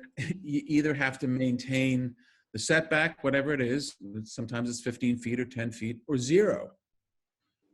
So this is not a village business zone, it's sort of a transitional zone, but nevertheless it is in the village proper. So it's not that dissimilar from what you see in the incorporated villages or the unincorporated business districts, where you have actually some buildings that have a 0 setback. I mean, that's accomplished generally by way of a party wall or something similar, but so not terribly out jarring to the eye in terms of the street view in a village area, which is what this is. I think you'd want to make sure in a decision, if you're kind enough to grant this, that you bring those things out so somebody isn't coming in and asking you, using this, if you're kind enough to grant that for a 4-foot setback on a 5-foot or a 3-acre farmland parcel. Okay. Well, and I appreciate the information. The other thing I want to mention, for what it's worth, is you're absolutely right that it is, fine for when you have two buildings that are essentially going to be used in connection with one another to a certain extent, to have very small setbacks. On the other hand, if one of the parcels is sold to a third party and the other parcel is, remaining in ownership or even sold to somebody else, and then you have two spaces that are very close, that there might be some challenges there, and that's I just think worth mentioning, because I guess I'll go. Oh, sorry. Yeah, because the variance will run with the land. So yeah. Of course, but I guess I'd go back and rely heavily on the analogy that I'm making in downtown areas where you can legally have a 0 setback. These are commercial sites. They're not the type of site where you want to necessarily are as concerned, because with the exception of the little unit in the back, there's not a residential aspect to this. So, again, I would ask you to analogize it to village business zones where you can have a zero setback. Okay. So, John, real quick, thank you for the explanation before. I just want to clarify a couple things, if you know this. So the county health department would say no to 3 apartments because too much flow for the building? The site is a half-acre site, so it was entitled to 300 gallons of flow. Okay. Bailey, maybe you can chime in on that. You might be a little bit more, I'm not want to put you on the spot, but I think you handled the board of review hearing. If you could explain to Mr. Haas and the board. Where the property was grandfathered for 300 gallons per day because there was a residential home on the lot. And it was a separate lot in, I think, 1981 on the Suffolk County tax map? 81. So when the Board of Review considered this application, they considered the commercial aspect and the residential aspect. Essentially, they allowed us double flow on the property. And we exceeded double flow with the apartment. So the commercial space essentially is the double flow that they allowed us, plus an apartment, and that's the Board of Review actually required that we transfer in Pine Barrens credits in order to allow that additional apartment. And Bailey, if you can just state your full name for the record. Or Bailey Larkin with Bennett and Reed, offices at 212 Windmill Lane in Southampton. Okay, thank you. And appreciate the additional information.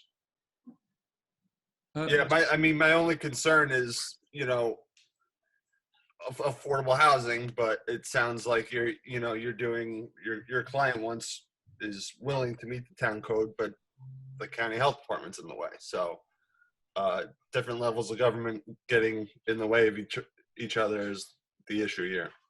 Yeah, I mean, we handled the application on the property to the west, and Joe Farrell was like, I'll put another apartment there. I'll put 2 or 3 apartments in there. He's got people that work for him. Would work extremely well. He's got a lot of personnel there, and it's just not there. I mean, it's pretty amazing that they the Board of Review let us do more than double density there. So they need a sewer district, basically. Well, I have a question for Bailey. Is the amount of flow on that building, is that determined by square footage of the office building? It is that there's a flow calculation based on the square footage of commercial office space, and then there's a separate calculation for residential units. Residential flow, I believe, is much higher actually than the commercial standards. So if I may, residential flow works the following. If once you're over 600, it's 150, 225, and 300. So if you're at 600 or above, it's 150 gallons, or if you're above that, it's 225 gallons a day. And then if you're above 1250, which is a single family residence, it's 300 gallons a day. I always shook my head because a 1,200 square foot house under the health department models generates 300 gallons. So does a 18,000 square foot house.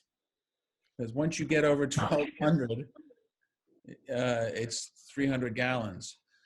So yeah, it's frustrating. I think there are a lot of models in the town and the village laws out here that try to support affordable housing, but until you have maybe a little bit more lenient rules in terms of transferring density or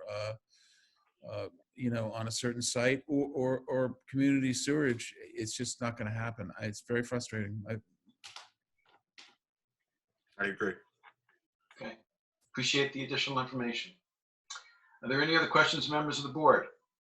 No, I have no issue with the application. I think it's a good improvement. The owner's trying to do what he can with the apartments, but he's hamstrung. So I have no issue with the application. Okay. We did get correspondence, just so you know, John, from the Bridgehampton CAC opposed to the application. Was there a reason why they were opposed? Because they want more affordable housing, I believe. I'm sure. Okay. Yeah. I can't object to from a policy point of view or the sentiment point of view. I think we share it, but I have the law to deal with. So. Yeah. Well, they have the impact. There are headline, kind of the head notes on the email. But it's impact on affordable housing, and then impact on the character of Main Street and the neighborhood. Okay. All right. Well, I don't think I'm gonna ask to respond to that. I think it's sort of generalized issues, but that's okay. Yep. Okay. All right. Any other questions, members of the board? I think I already asked. Is there anyone from the public who would like to be heard this evening in connection on Zoom in connection with the application of, let me see, it is 2331 Montauk LLC for 2331 Montauk Highway in Bridgehampton. Do we have anyone waiting? We'll give it a minute.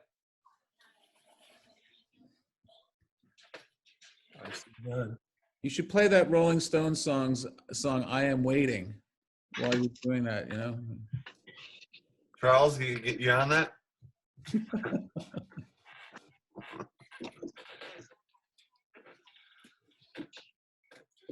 we know that there's anyone waiting?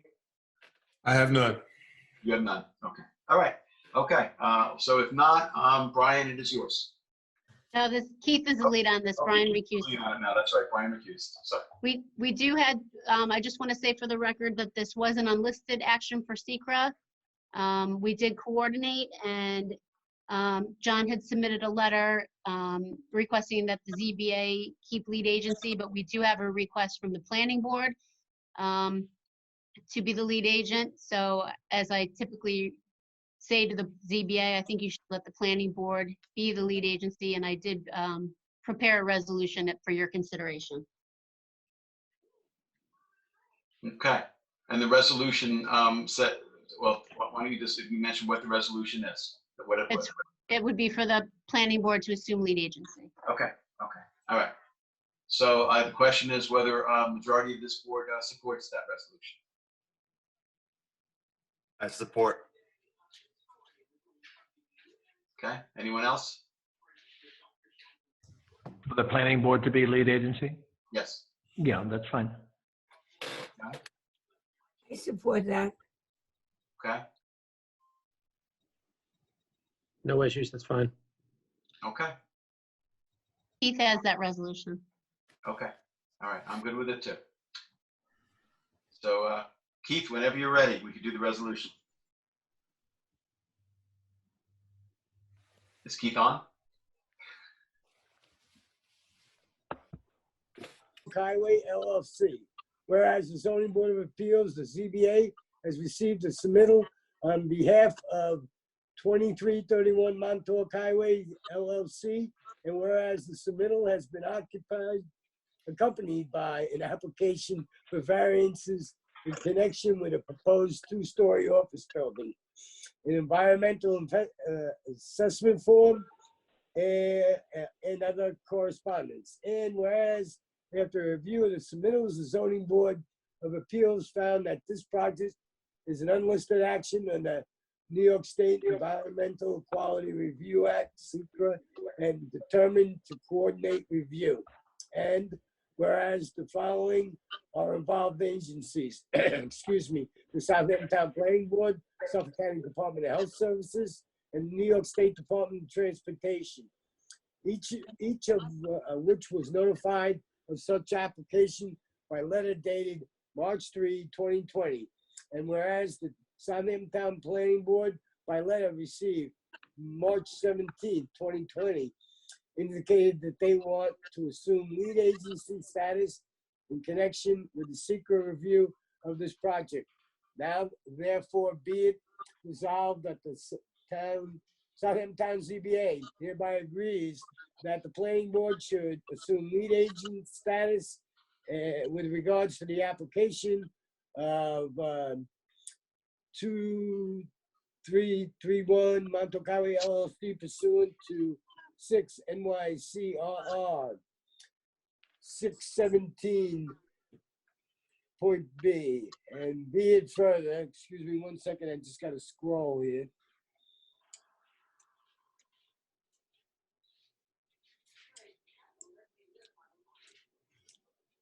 Not sure what to for.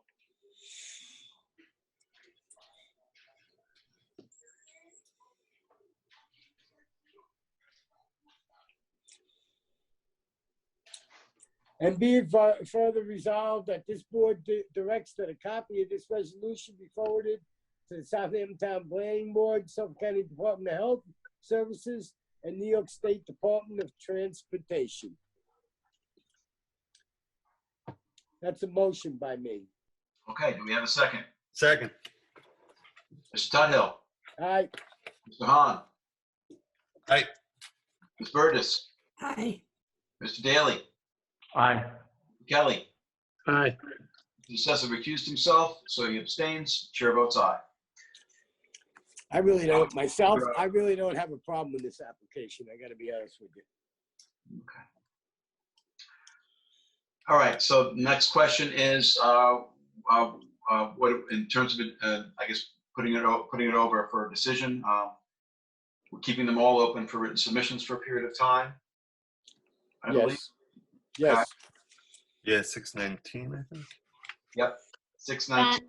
John, will you want an opportunity to respond, present testimony in response to anything from planning, or are you okay with written submissions? Oh, that's fine. That's fine. I don't need anything other than written submissions. Okay. Give me a date, Kate. When's a good Okay. date?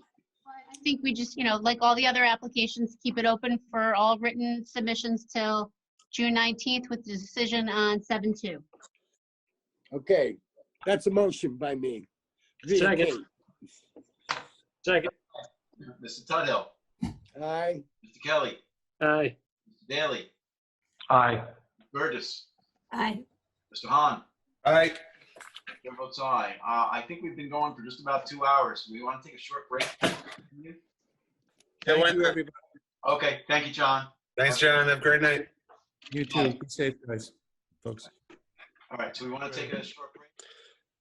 All right, item 8 on the agenda is Emma Carrera Cruz and Louis Adrovo Ergeles, 3 Woodridge Road in Hampton Bays, Suffolk County Tax Map 900-268-3-2. All right, let's go. Do we have anyone here on behalf of the applicant?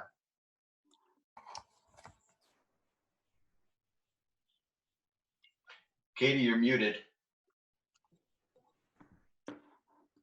Sorry, we're looking for Linda Secafico. Oh, okay. I know she was on before.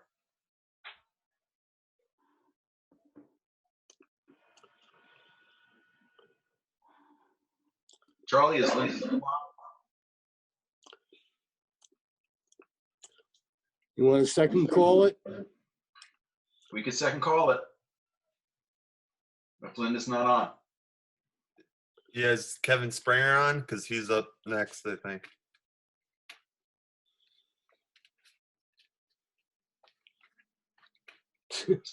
I'm here. Kevin's there? Okay. Okay, we'll move on. We'll second call 8. Yep. Item 9 on the agenda is Edward Zaplinski, 46 Sherwood Road in Hampton Bays, Suffolk County Tax Map 900-254-1-43. All right. Okay. Kevin? Okay, good evening. Need to swear me in? I can swear you in, but I can hear you, but I can't see you, at least not yet. Yeah, I don't know what's going on here. Okay, well, there might be a button to push for video that might turn it on, hopefully. Let's see what we can do. Here we go. There you are. All Oh, right. man. All right. So these, How we doing? doing very well. Raise your right hand and state your name and address. Kevin Springer, 61 Channing Cross, Hampton Bays, New York, 11946. And How are we doing? And you swear the whole truth and nothing but the truth. I do. Okay. Tell us about the application. Okay, we have a unique situation here as far as accessory apartments go. We have a couple who is divorced, and in hindsight, without having to sell the house and move back to Poland, they decided to build an apartment where the wife will live upstairs and has been, and the husband is living downstairs.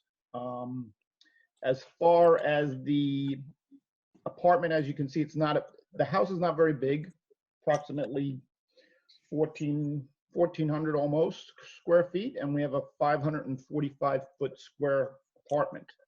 So nothing's rather large. We are a little over our 35%. I think we're at 40%. And the major problem is our lot yard is we're 20,230, where obviously we need 30. We have done many others. I know that I myself did one around the corner on 12 Deerfeed Path, which was 47% and just a little bit less property, and that was granted. I have not heard from any neighbors. Sign has been up for months, obviously, and I don't know. I'm open to any questions if anybody has anything. Or how did this apartment go up without permits? How did it come to date? Here comes the public flogging. Here comes the flogging, yes. Well, the Polish gentleman who does not speak very good English, you know, they were having issues, and he didn't realize that he needed a building permit. So him and his buddy decided they were gonna build the apartment so that he wouldn't have to, you know, if they had gotten divorced and they had to sell, they might have had to move back to Poland, which nobody wanted to do. So without knowing the rules and regulations, he built himself an apartment. Okay. So now the question becomes, as you know, Kevin, typically with as-builts, we usually want direct testimony from either you know, the contractor or the owner or someone else who's familiar with structures going up without permits to explain exactly why and how it happened. Well, I can have him, he has a very, very heavy accent that's very hard to understand, but I can have him type out something if that would help you. No, that would be enough for me. Yeah, yeah. Usually we want actual testimony. Yeah. Mhm. I think he needs to come back. Bring an interpreter with you.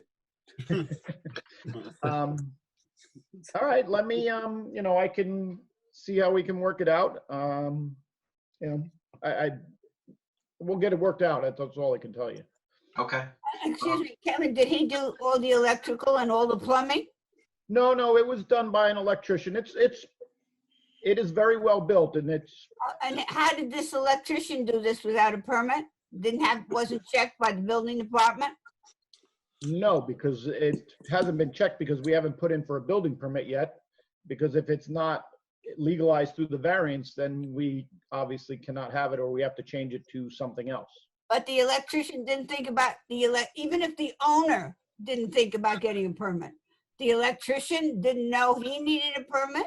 Listen, I can't speak for the electrician. As a matter of fact, I don't even know who the electrician was. And the plumber also didn't know about the permit?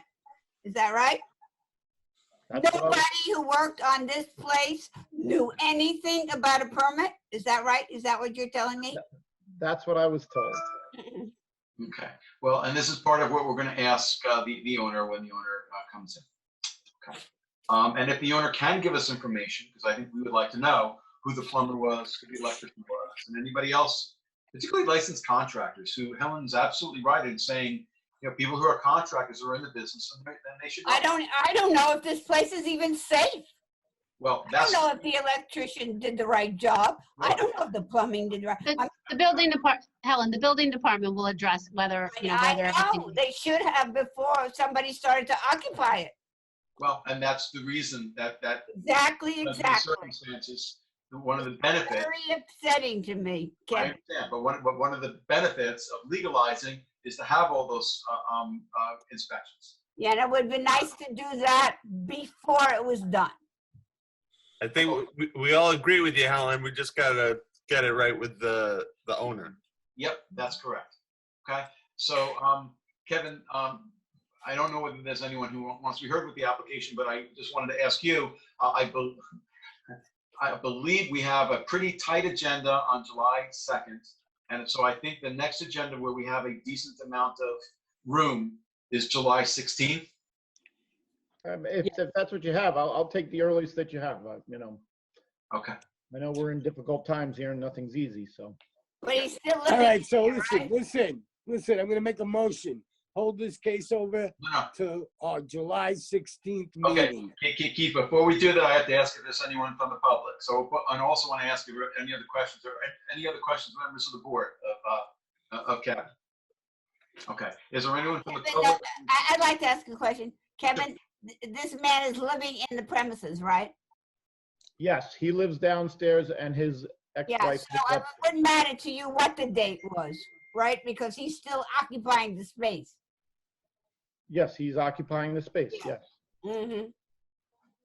Okay, all right. So is there anyone from the public who's waiting to be heard on Zoom in connection with this application, which is the application of Suplinski, I hope I'm pronouncing it correctly, for 46 Sherwood Road in Hampton Bays.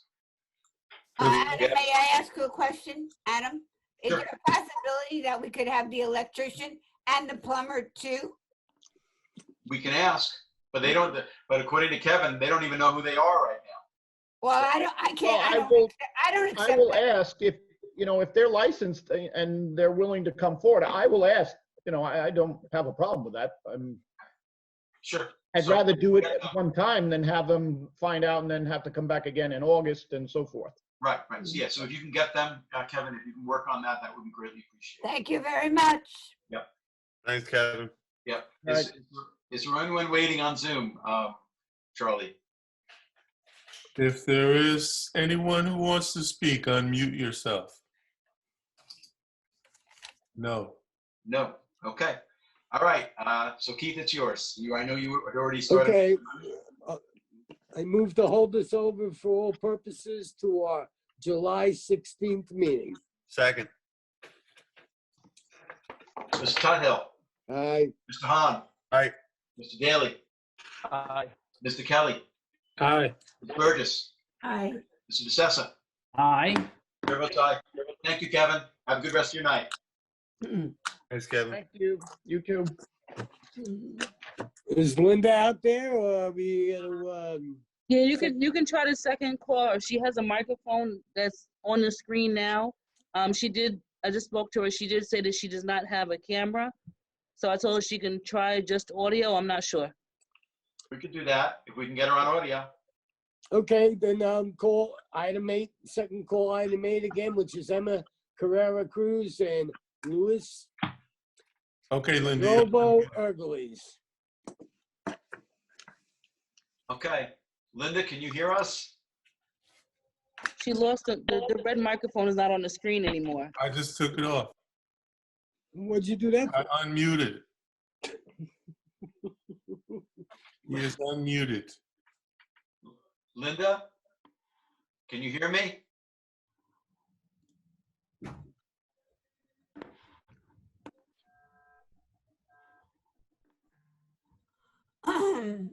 Okay. Well, I guess we'll have to second call it again if we can't reach Linda.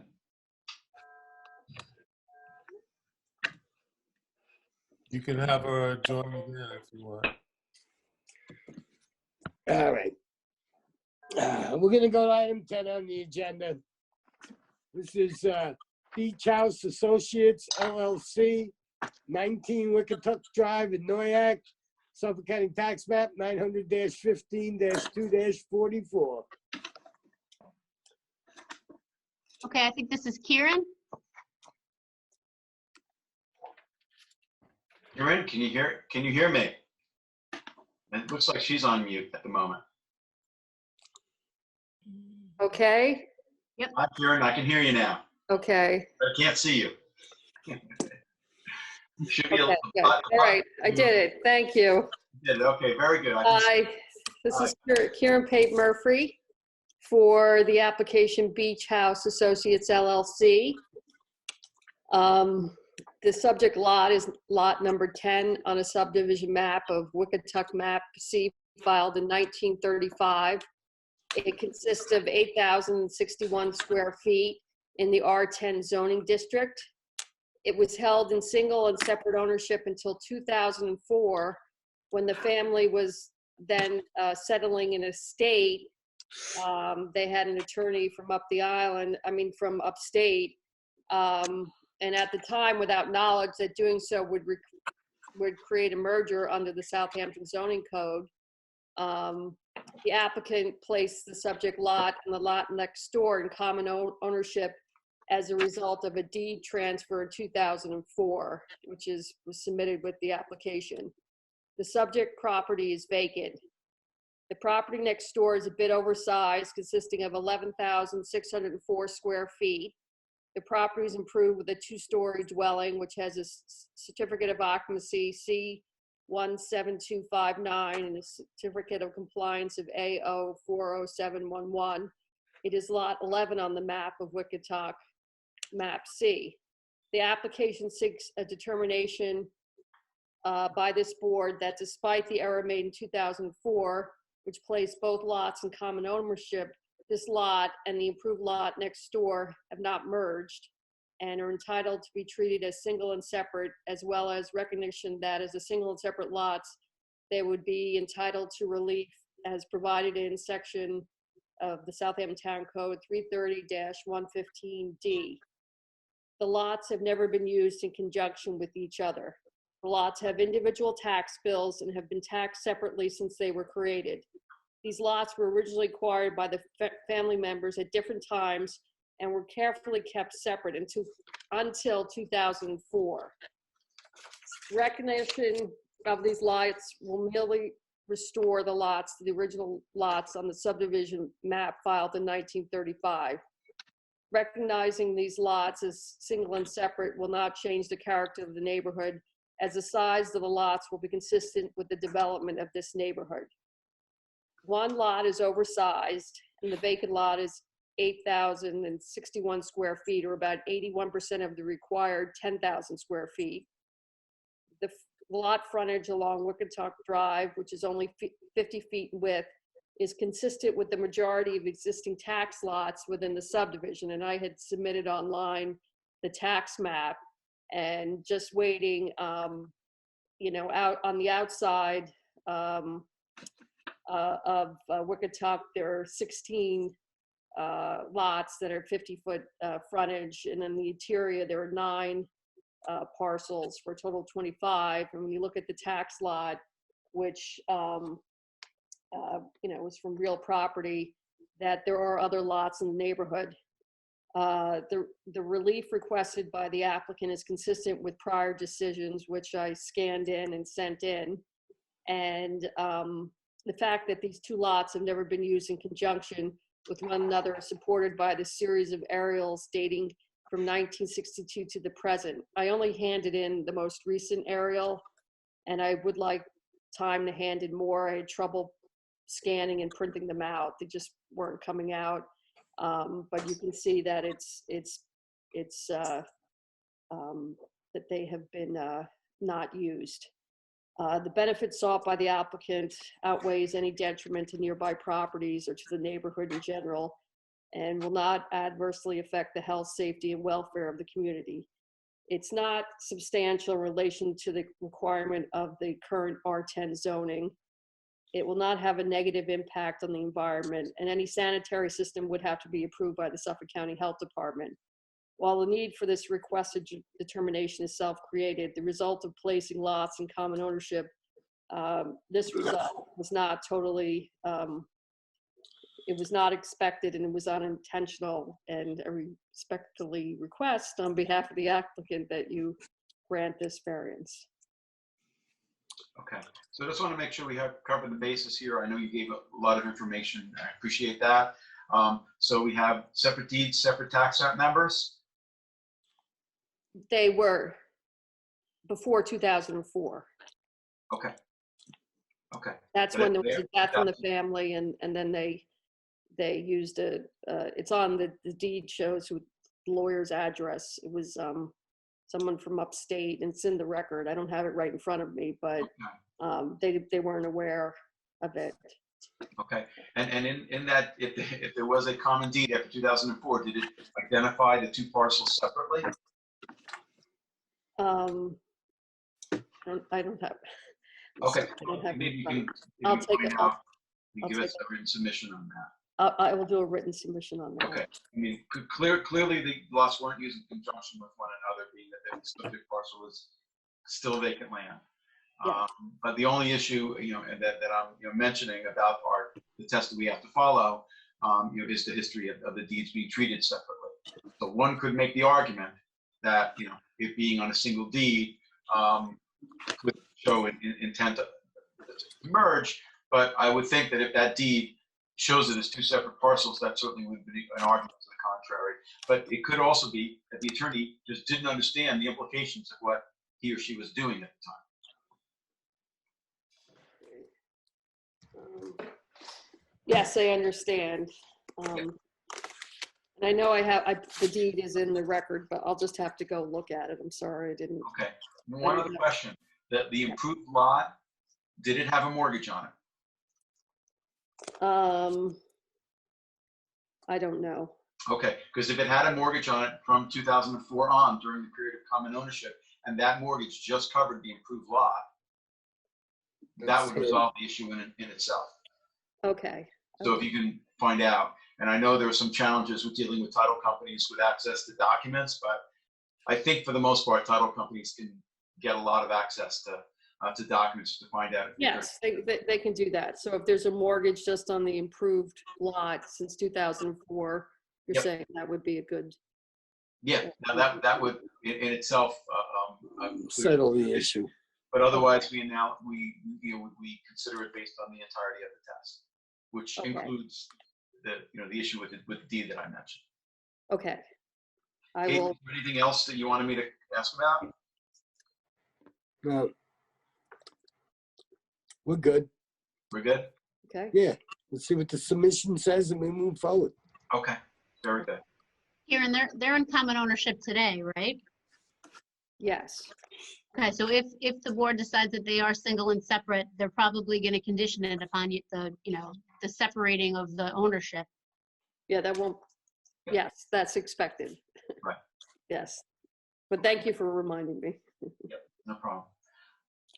Okay. Any other questions from members of the board? Is there anyone from the public who would like to be heard this evening in connection with the application of Beach House Associates LLC? This is for 19 Wickatuck Drive in Noyak. You can unmute yourself now. I guess not. I guess not. Okay. All right. If not, I would move that we close the application except for written submissions, being submissions from anyone, but also the submissions, Kieran, that I mentioned that we've discussed related to the application. Written submissions by June 19th, and I will have a decision ready at our July 2nd meeting. Okay. Thank you very much. I appreciate it. No problem. Thank you. Okay. Adam, can you just do me a favor? I was actually trying to help Linda Secafico. Can you just tell me what the written submissions were? Oh, the written submissions were information on whether when the one lot the improved lot had a mortgage on it. Okay. Okay. And the other thing that I think we discussed was the history of the deed, particularly the 2004 deed, and submitting a copy of it and any subsequent deeds to see the language in those deeds. If both parcels were on a single deed and they have the parcels identified separately, that would be helpful. But we should also know if they're not identified separately. Okay. That would be addressed in the test. So a copy of the deed or deeds from 2004 forward. Okay, thank you. Okay, thank you. Okay. Do we have a second on the motion? Second. Mr. Tuthill. Aye. Mr. Hahn. Aye. Ms. Burgess. Aye. Mr. Daly. Aye. Mr. Kelly. Aye. Mr. Tessa. Aye. Chair votes aye. Thank you so much, Kieran. Thank you. Good night. Thank you. Appreciate it. Right. Candace, you want me to call number 8 or what?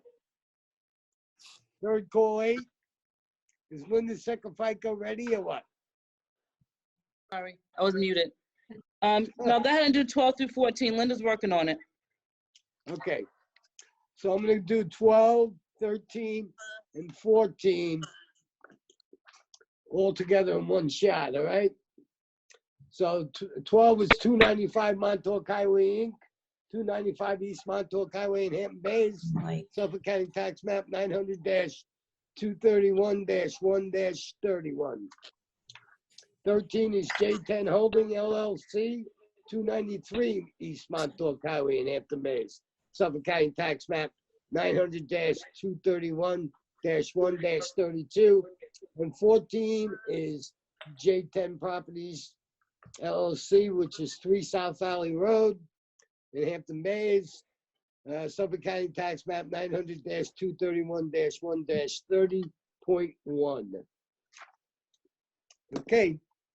Good evening, board members. Liz Vale, Farrell Fritz, 50 Station Road, Watermill. Can you all hear me? We can hear you. Okay, great, thank you. So initially, we submitted this application back in August of 2018, and the board's first hearing was adjourned to allow the planning board to conduct SECRA. The board did an extensive SECRA review, and we got a negative declaration in January of 2020. Candace, can I put up the site plan for this? Can I, You can share. can you see that? Yep. Yep, great. Okay, great.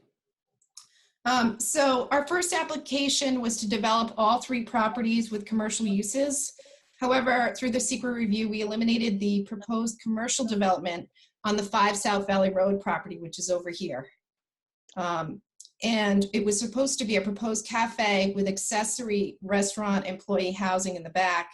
And so we eliminated that pursuant to the secret review. And therefore, we've reduced the amount of zoning relief we need by eliminating 5 variances we were seeking in connection with that particular property. So as of now, all 3 properties are here. They're located in the motel zoning district. Motels and restaurants are permitted uses in the motel zoning district. And I just want to run through the variances I need by each property. And I'll start with this property, which is the motel property. And it's 293 East Montauk Highway. This is an 18,681 square foot lot. It's pre-existing non-conforming with respect to lot size. It was an 8-unit motel with the front building being an office and manager's apartment. And we're seeking to convert the front building here to a 33-seat restaurant. And the rear, we've reduced the motel units from 8 units to 4 already. And we're proposing to make the 4 units in the back accessory employee housing for the restaurant. So let me see if I can just start. Liz, just to clarify on that, Yes. the employees that you're proposing to house there would work either at that restaurant on the lot or the restaurant on the adjoining lot, correct? Sure. So I can start with the relief I would need for the employee housing so we can go over that. Great, thank you. So the first would be addressing that issue, Brian, which is the relief I would need from 33076C, which is to allow an accessory building or structure or use on a neighboring lot. And that would allow the restaurant employee housing for the principal restaurant on site and also for Edgewater Restaurant. We're seeking that, and one of the reasons we're seeking that is because we're hoping that the board will consider allowing it only because the lots are contiguous and also they're in common ownership. And we would certainly be willing to covenant something to the effect of, you know, we would only be able to use this if it was in common ownership. But this is supposed to be sort of a sister restaurant to Edgewater. And so I can't see, I could see someone possibly working at both because they're owned by the same person. So that's the first variance I need for the restaurant employee housing. I also need variances from the special exception uses use table from 330-154. Housing for restaurant employees is a special exception use. It has certain standards, some of which I find a little bit antiquated, or just different. So I need some variances from those. One is to allow the restaurant employee housing to be in a detached building because it's separate and apart from the proposed restaurant. The standard required those to be attached. Another is to get a variance to allow the 4 units to have the kitchens, which they already have. They have little kitchenettes. I think back in the day, they expected you to have the connection so that the restaurant employees could use the kitchen in the restaurant itself. But here we're seeking to have real apartments for our restaurant employees, and we're seeking to have kitchens as well. I'm also seeking relief from 330-154C to allow the existing side yard at 39 feet instead of the required 50, and the other side yard at 15 feet.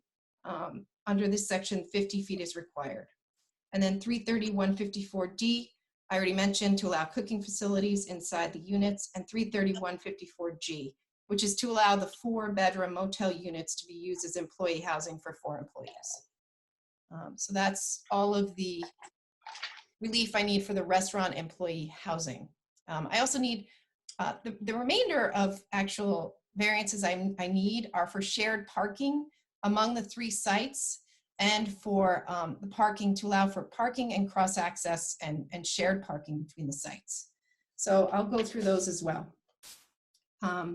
The first one is 330-83G1A, which allow parking area 3 feet from the rear yard and side yard, where 50-foot transition yards are required between commercial and residential properties. The second one is 330-78, to allow the parking area to be located 3 feet from the northerly property line, right here, where 10 feet is required, 0 feet from the northeast property line, where it has parking space here, number 20, you can see. Hold on, see number 20 here? It crosses over in parking space number 1, where 10 feet is required, and 3 feet on the west as well, which is over here, to have a variance there, where 10 feet is required. 330-100F1, to allow the parking area to be located on adjoining sites as required for spaces 20 and 1 over here. And then finally, I am asking for relief for the dumpster. We have the dumpster over here, and although it looks like the dumpster almost touches the property line here, the dumpster pad definitely goes over. So we do meet the dimensional regulations for the dumpster under 330-34. It requires 60 feet from the street, we're well over that, and it requires 50 feet from the rear yard, and we have about 71 feet from here to here. So we definitely meet those, but to the extent that it's on the property line, we need relief for that. And that's all the relief I'm required for this particular site. I should mention as I go through this that we went under, again, the secret review. We did a traffic study for this particular site, and the traffic study focused greatly on enhancing the parking to ensure, again, that no one would be parking on Montauk Highway, which was a big problem here for this restaurant when it got popular. And then also to ensure safe access and exiting of the site. You can see these little arrows throughout the site, which is part of the traffic plan that was prepared by our traffic engineer, and just ensuring safe flow and access on the site. So for the motel property, for the new restaurant, you would come in here and you would actually go through here, and then you would exit all the way over here and come out on South Valley Road.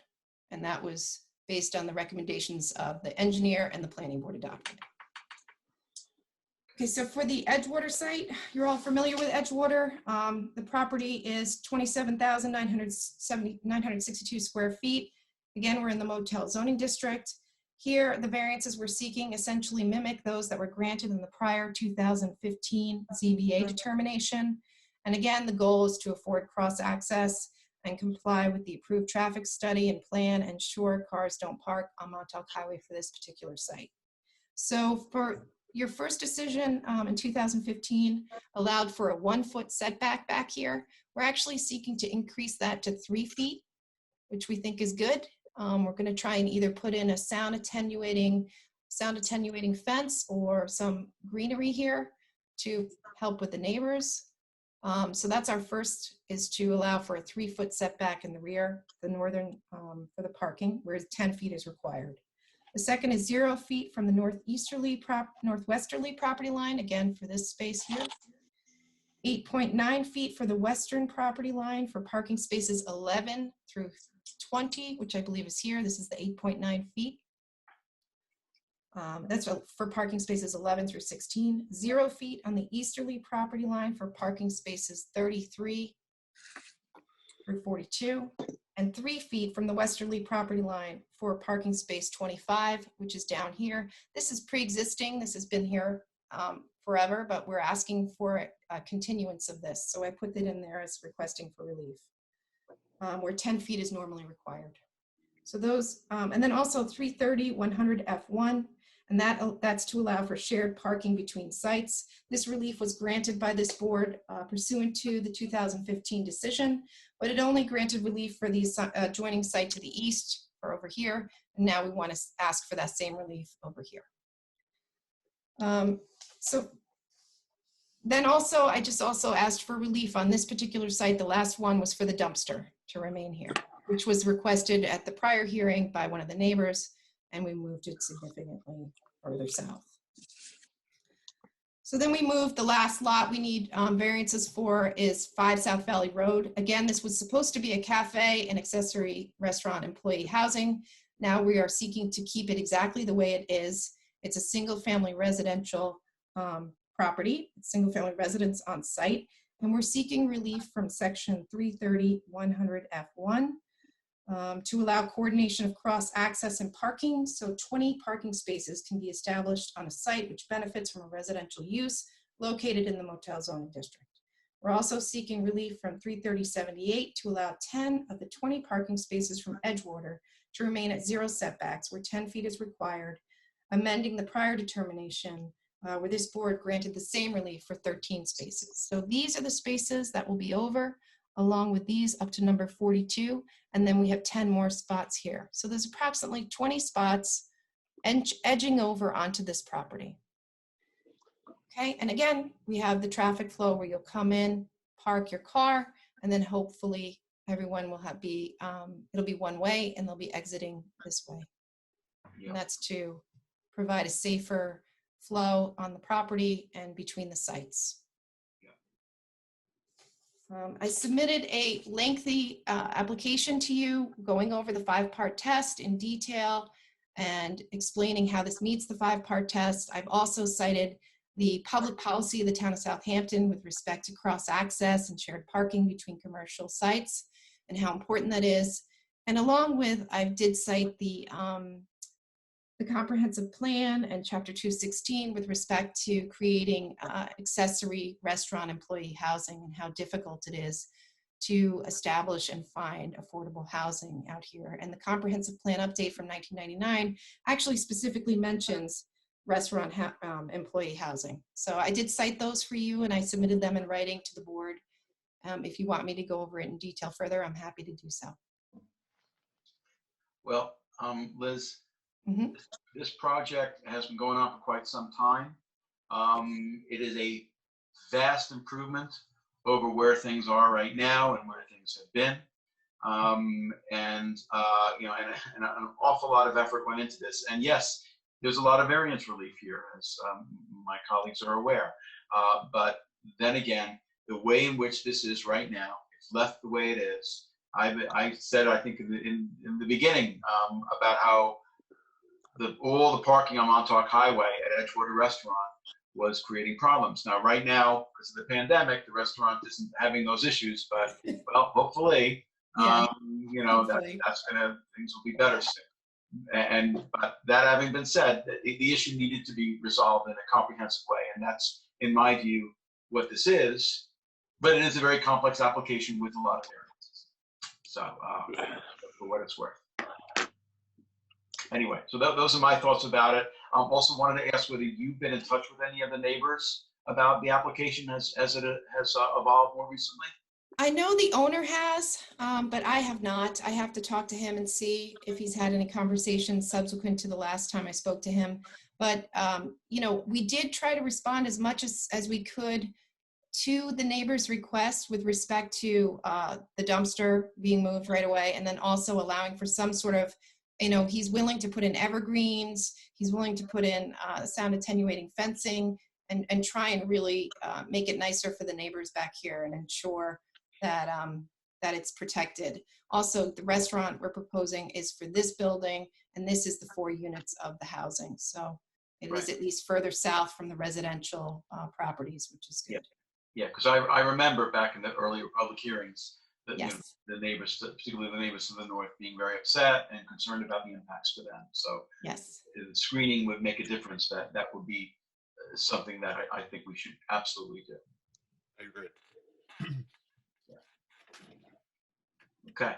I should mention we had a discussion with the planning board about merging the properties. Someone at the planning board asked about merging the properties, and ultimately the planning board agreed that if we did merge the properties, unfortunately it would increase the degree of nonconformity for these sites. These are already pre-existing nonconforming with respect to lot area, and it would just allow for too many uses on one big lot. And I think the planning board was very worried about someone purchasing it after the fact and coming in with a very large development. I don't know that that would be possible, but that was a concern for them. And we're of course willing to do all of the easements required to do the shared parking and using the properties together. Okay. Well, I appreciate that explanation. I actually was going to ask about that. So. Okay. And that's good that we have that covered in the public hearing tonight as well. Okay, well, I don't have any other questions. Katie, do you have any questions? And other members of the board, do you have any questions? Elizabeth, Yes. is there any possibility the objects such as the dumpster and everything else that you had circled in blue that moved from one property to the next property, is there any way of having those placed in a position where you don't have to do that? Have you tried to do that? Yes, so we can, we can move the dumpster back to a place where I wouldn't need to request relief with respect to crossing this property line, but he tried to put it in a place where it was furthest from the actual rear property line, because that was the neighbor that was complaining. One of these neighbors was complaining about the dumpster. So that was the attempt. Here, there's the property, unfortunately, the pre-existing parking on Edgewater is pretty established and maxed out as far as leaving space for the dumpster, which is why I think it was originally back here. But we can explore that too. And refresh my recollection, what other building or object is overlapping another? Only proposed parking spaces, that's all. These two parking spaces, these parking spaces here, and this parking space here. Those are the only things overlapping. Because it's all going to be open, so to allow for a wide enough roadway here to get out onto South Valley for a safe exit. This is going to be one way right here. Yes. Okay. Elizabeth, I have to mention to you, I thought your presentation was excellent. Thanks. It was done very well, very thorough. I'm very, very Thanks. Impressed by it. I just had to share that with you. Thank you so much. So thorough, very thorough. I think the application is a vast improvement. I think it's a vast improvement. I agree with Adam. Getting that parking off of Montauk Highway when things pick back up is so important. Someone's going to get killed there. It's so crowded on Montauk Highway. Yeah. Getting things off the street is really what's needed there. And I have no problem with the dumpster being straddling the property line, because I remember that one neighbor was pretty angry about the noise, and I think that's about as far away as you can get from his lot line. So I'm fully in favor of the application. I agree, Cornelius, and it's also kind of in a safe location if, God forbid, an accident with the way traffic flows through there.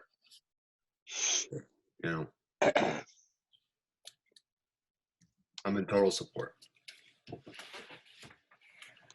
Right. Any other questions or comments from members of the board? Is there room on the property for screening? I mean, I know you talked about screening, but I'm looking, isn't that We at have a 0? 3 feet. And I know he's intent on putting screening here. I don't know. I hope 3 feet is enough. It was 1 foot we were going to go back to, but we did increase it to 3 feet all the way across. And he proposes either having a fence or screening. I don't know if we can do both though, Katie, but I can have a landscape architect get back to you on that. Okay, that was my only question. Okay. Liz, you got to, I think the project's good. I'm all in favor of getting the traffic off of Montauk Highway and everything. If we condition the screening in the back there and stuff, you good with that? I think we are. I mean, he agreed to it, certainly, and he was willing to do that. So, yes. Right. I just hope, All right. I mean, Katie's right. 3 feet, I think there's enough room. What do you guys think? I think Probably more experience than me. Should be enough. Well, we need to get a submittal from the landscape. fellow. Okay, we'll do that. And ask landscape guy in terms of if it's plantings, whether the plantings are going to grow to a point where they're going to create, any issues with what's the parking spaces. Maybe they would need to be maintained versus a sound barrier type of fence. So Yes. anyway, you can ask about that. That would be great. I know that this is also going to go through site plan review, and they want it too. The planning board wants that as well. So we'll do everything. We have to accommodate that. Well, then, maybe it's more appropriate to say, screening as is required by the planning board. Yeah, that works. Okay. Yeah, 'Cause they'll make whatever. us do a landscape plan too, Yeah, that's fine. Thanks. Okay. Any other questions? Is there anyone from the public who would like to be heard this evening in connection with on Zoom, in connection with the applications? These are the combined applications of 295 Montauk Highway, Inc. and J10 Holdings, LLC.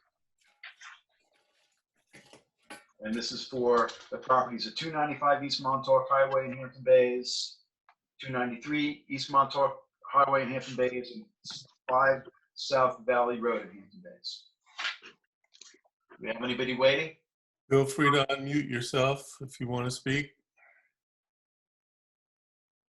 Hey, Liz, can you unshare? Sure, sorry about that. No problem. Oh no, I did new share. Go to the Stop top share. and stop. Okay. There you go. Yep, thank you. You're welcome. All right. Well, if we don't have anyone who would like to be heard, then the lead, Keith, I think is yours at this point. Yeah. Kate, what do you think we ought to do here? I think you do what you've done with everybody else, written comments Submissions. up till June 19th with the decision on July 2nd. Okay, we're gonna do that for, that's a motion. We'll close it, leaving it open with written submissions with a determination on 7/2. That's for 295 Montauk Highway, Inc. J10's Holding LLC and J10 Properties LLC. Second. Mr. Tuthill. Aye. And who did the second? I did. You did. Okay. Mr. Hahn. Aye. Mr. Daly. Aye. Ms. Burgess. Aye. Mr. Kelly. Aye. Mr. DeSessa. Brian? Mr. DeSessa. Aye. Okay. Aye. Keith. Thank you, Yes. Liz. I think Linda is here. Yeah, you keep. Linda's Thank you, here? Elizabeth. Can you Okay. hear us, Linda? Yes. Okay. Linda is here. Okay, give me 1 second here. All right.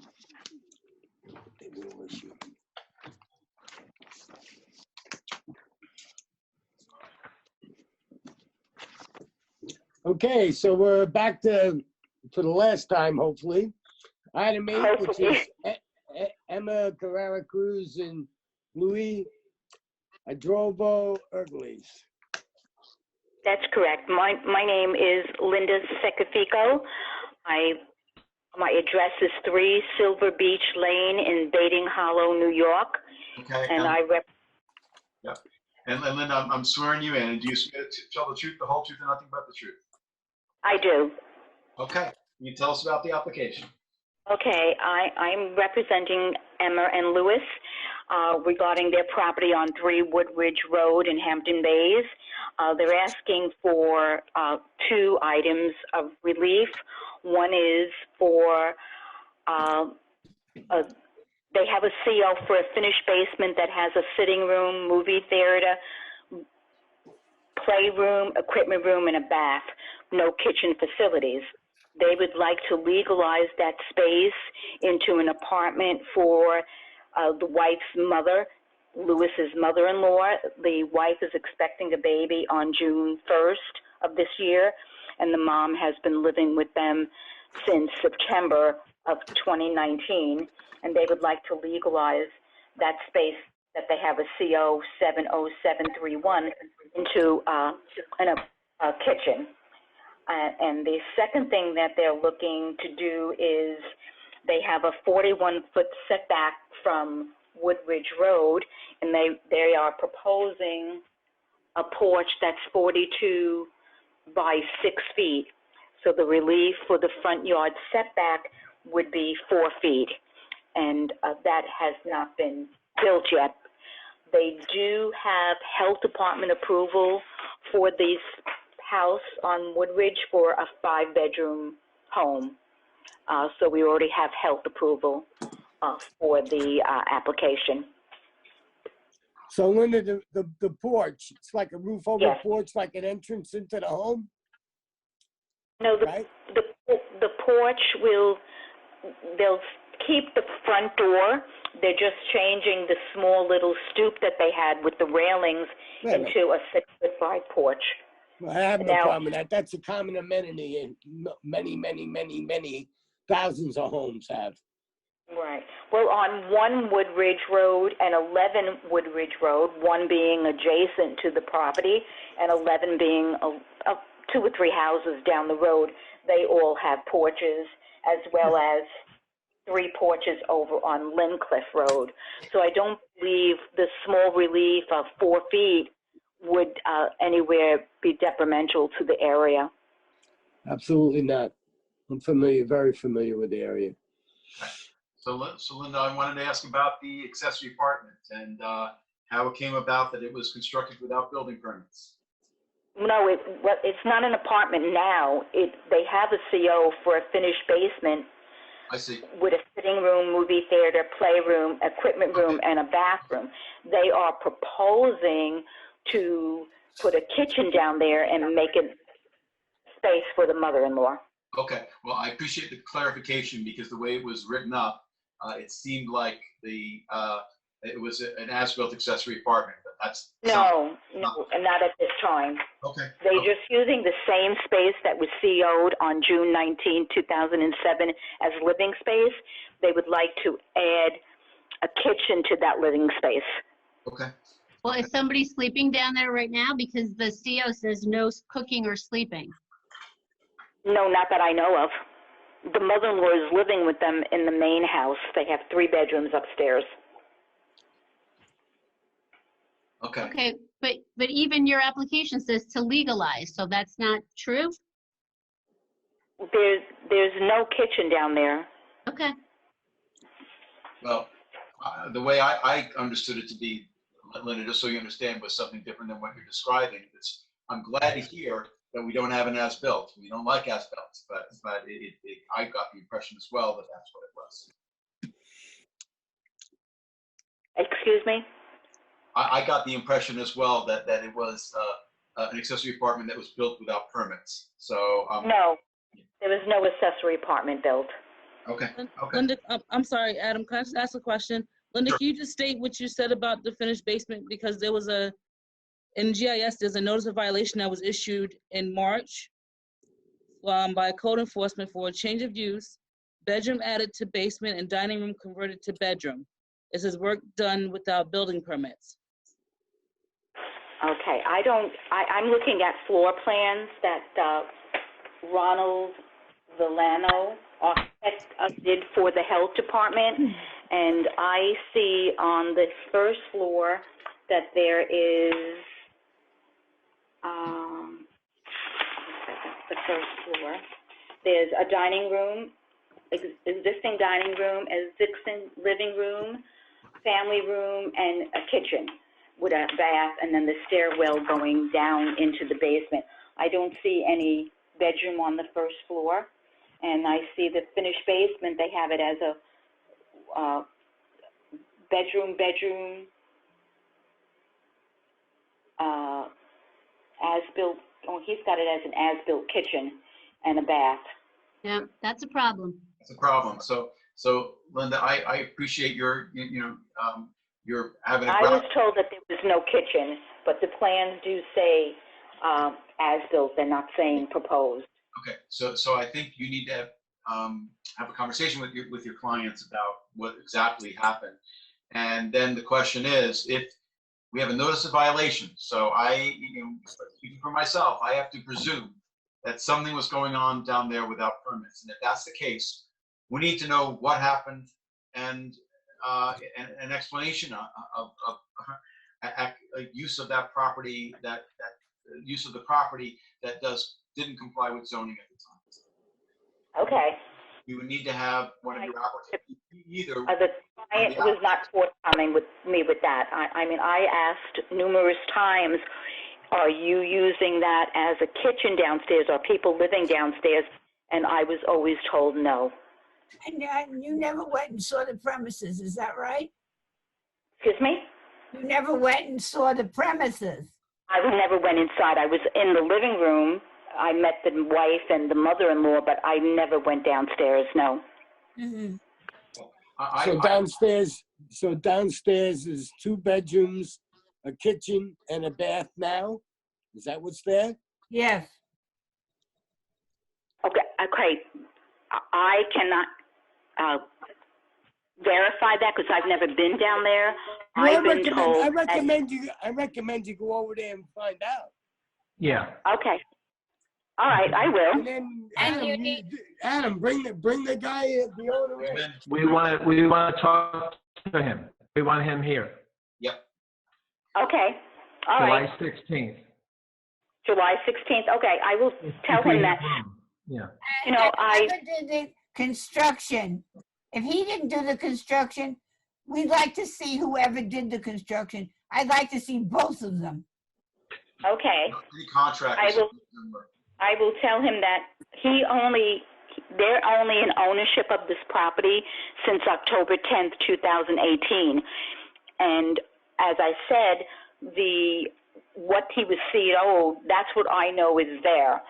Again, I don't insist that I have to go into people's homes. You know, I kind of take at face value what they're telling me. If it's to the contrary, I really do not know that. Well, and he may have been less than forthcoming with you. Yes, I know. Don't say it's you, it's he. Yes, I truly believe that.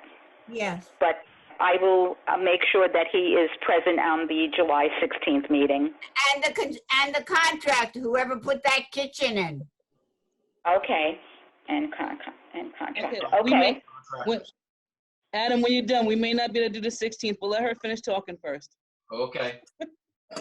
I don't know if this was covered, but there was comments that the survey shall be revised to indicate the rear yard setback from the northerly property line.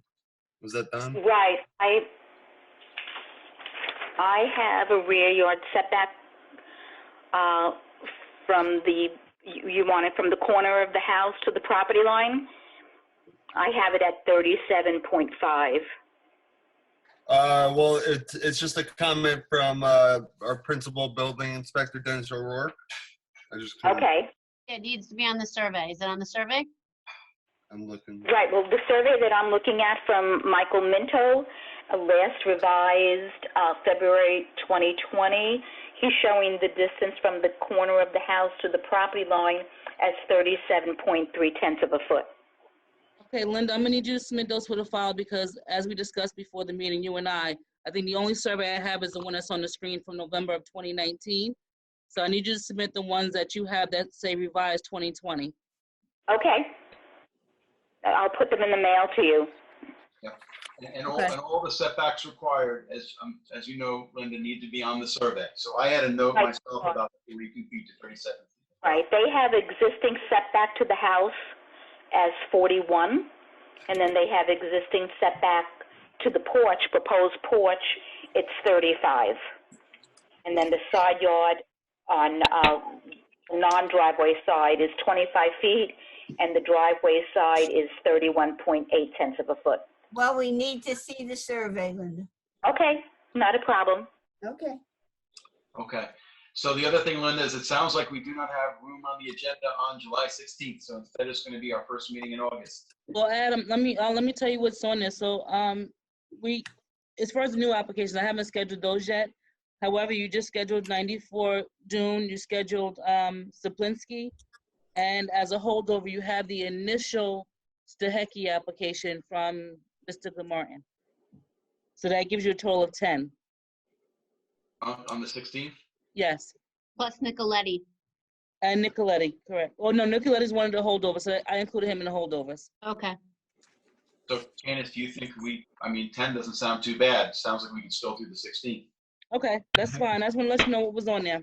Yeah. Okay. All right. Any other questions from members of the board?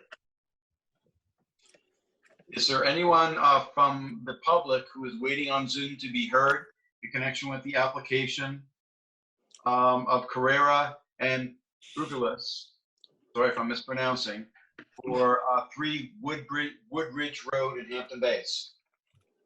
If so, you can unmute yourself. I see none. Okay. If not, Mike, we're going to be putting it over. So yes, we're going to be keeping this open for all purposes, and we will see you back on July 16th with the owner.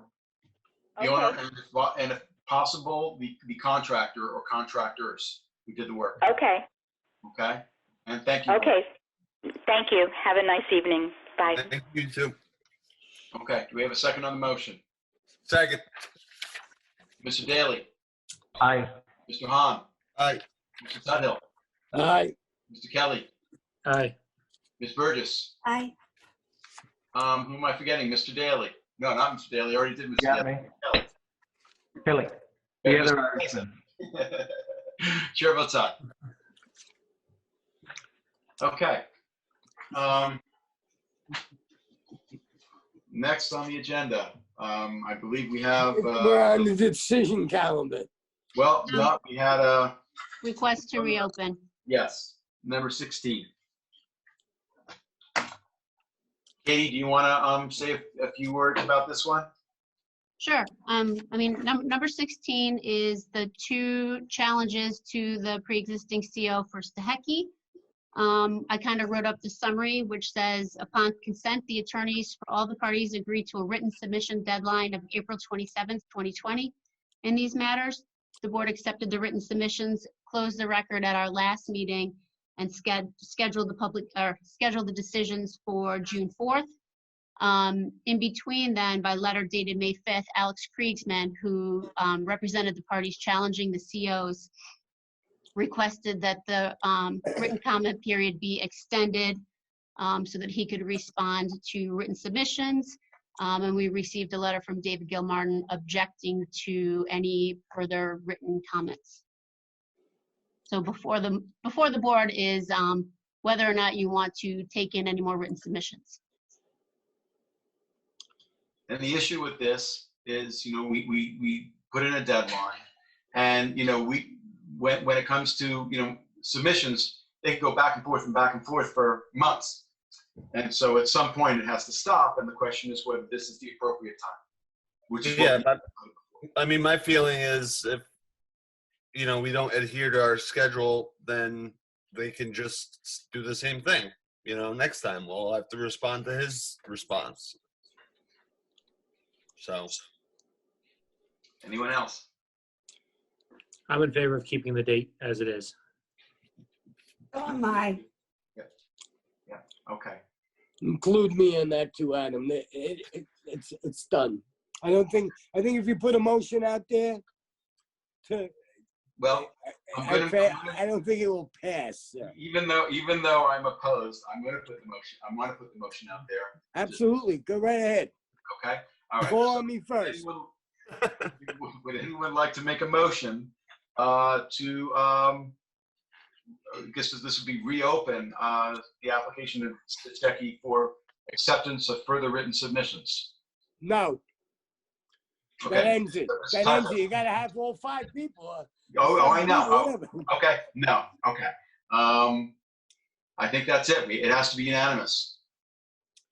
Okay, so then move on to the decisions. Okay. Decision. Decision. Okay. We only have one decision on tonight, and this was only because by mistake, I didn't read it last time. And I apologize to the applicant about that. It was an honest mistake. All right. So I have one decision, and it is on the application of Catherine and Brian Terza for property located in tax map number 900-340-137. This application requests variances for a proposed detached 2-story garage with storage and to legalize a covered porch on property located at 30A Central Avenue, East Quogue. It passes the standards set forth in New York State Town Law. Therefore, this board grants relief from Town Code 330-84D pyramid height for encroachment in the amount of 252 cubic feet for a proposed detached residential 2-story garage with storage above and from Town Code 33011, residential districts, table of dimensional regulations, for a principal front yard setback of 35.3 feet, where 40 feet is required to legalize a covered porch constructed without the benefit of a building permit. These variances are granted for structures as shown on the survey prepared by Joseph Secapico of Colonial Surveying, PC, dated December 2nd, 2019, last revised December 4th, 2019, and the plans and pyramid sketch prepared by Paul J. Clinton, architect, dated December 20th, 2019, last revised January 10th, 2020, and are conditioned upon the removal/demolition of the sheds as reflected on the aforementioned survey. The grant of the foregoing relief is subject to such other conditions and permits as applicant has already acquired and may otherwise have to acquire final approval of the subject premises. Second. Mr. Tuthill. Aye. Mr. Kelly. Aye. Mr. Daly. Aye. Aye. Mr. Hahn. Aye. Ms. Burgess. Aye. Mr. DeSessa. Brian, your turn. Aye. Okay. I see it saying aye. Okay. Sure. Oh, you. Okay. All right. You all be good. Motion to close. Be well. Second. Second, third. All in favor? Aye. Aye.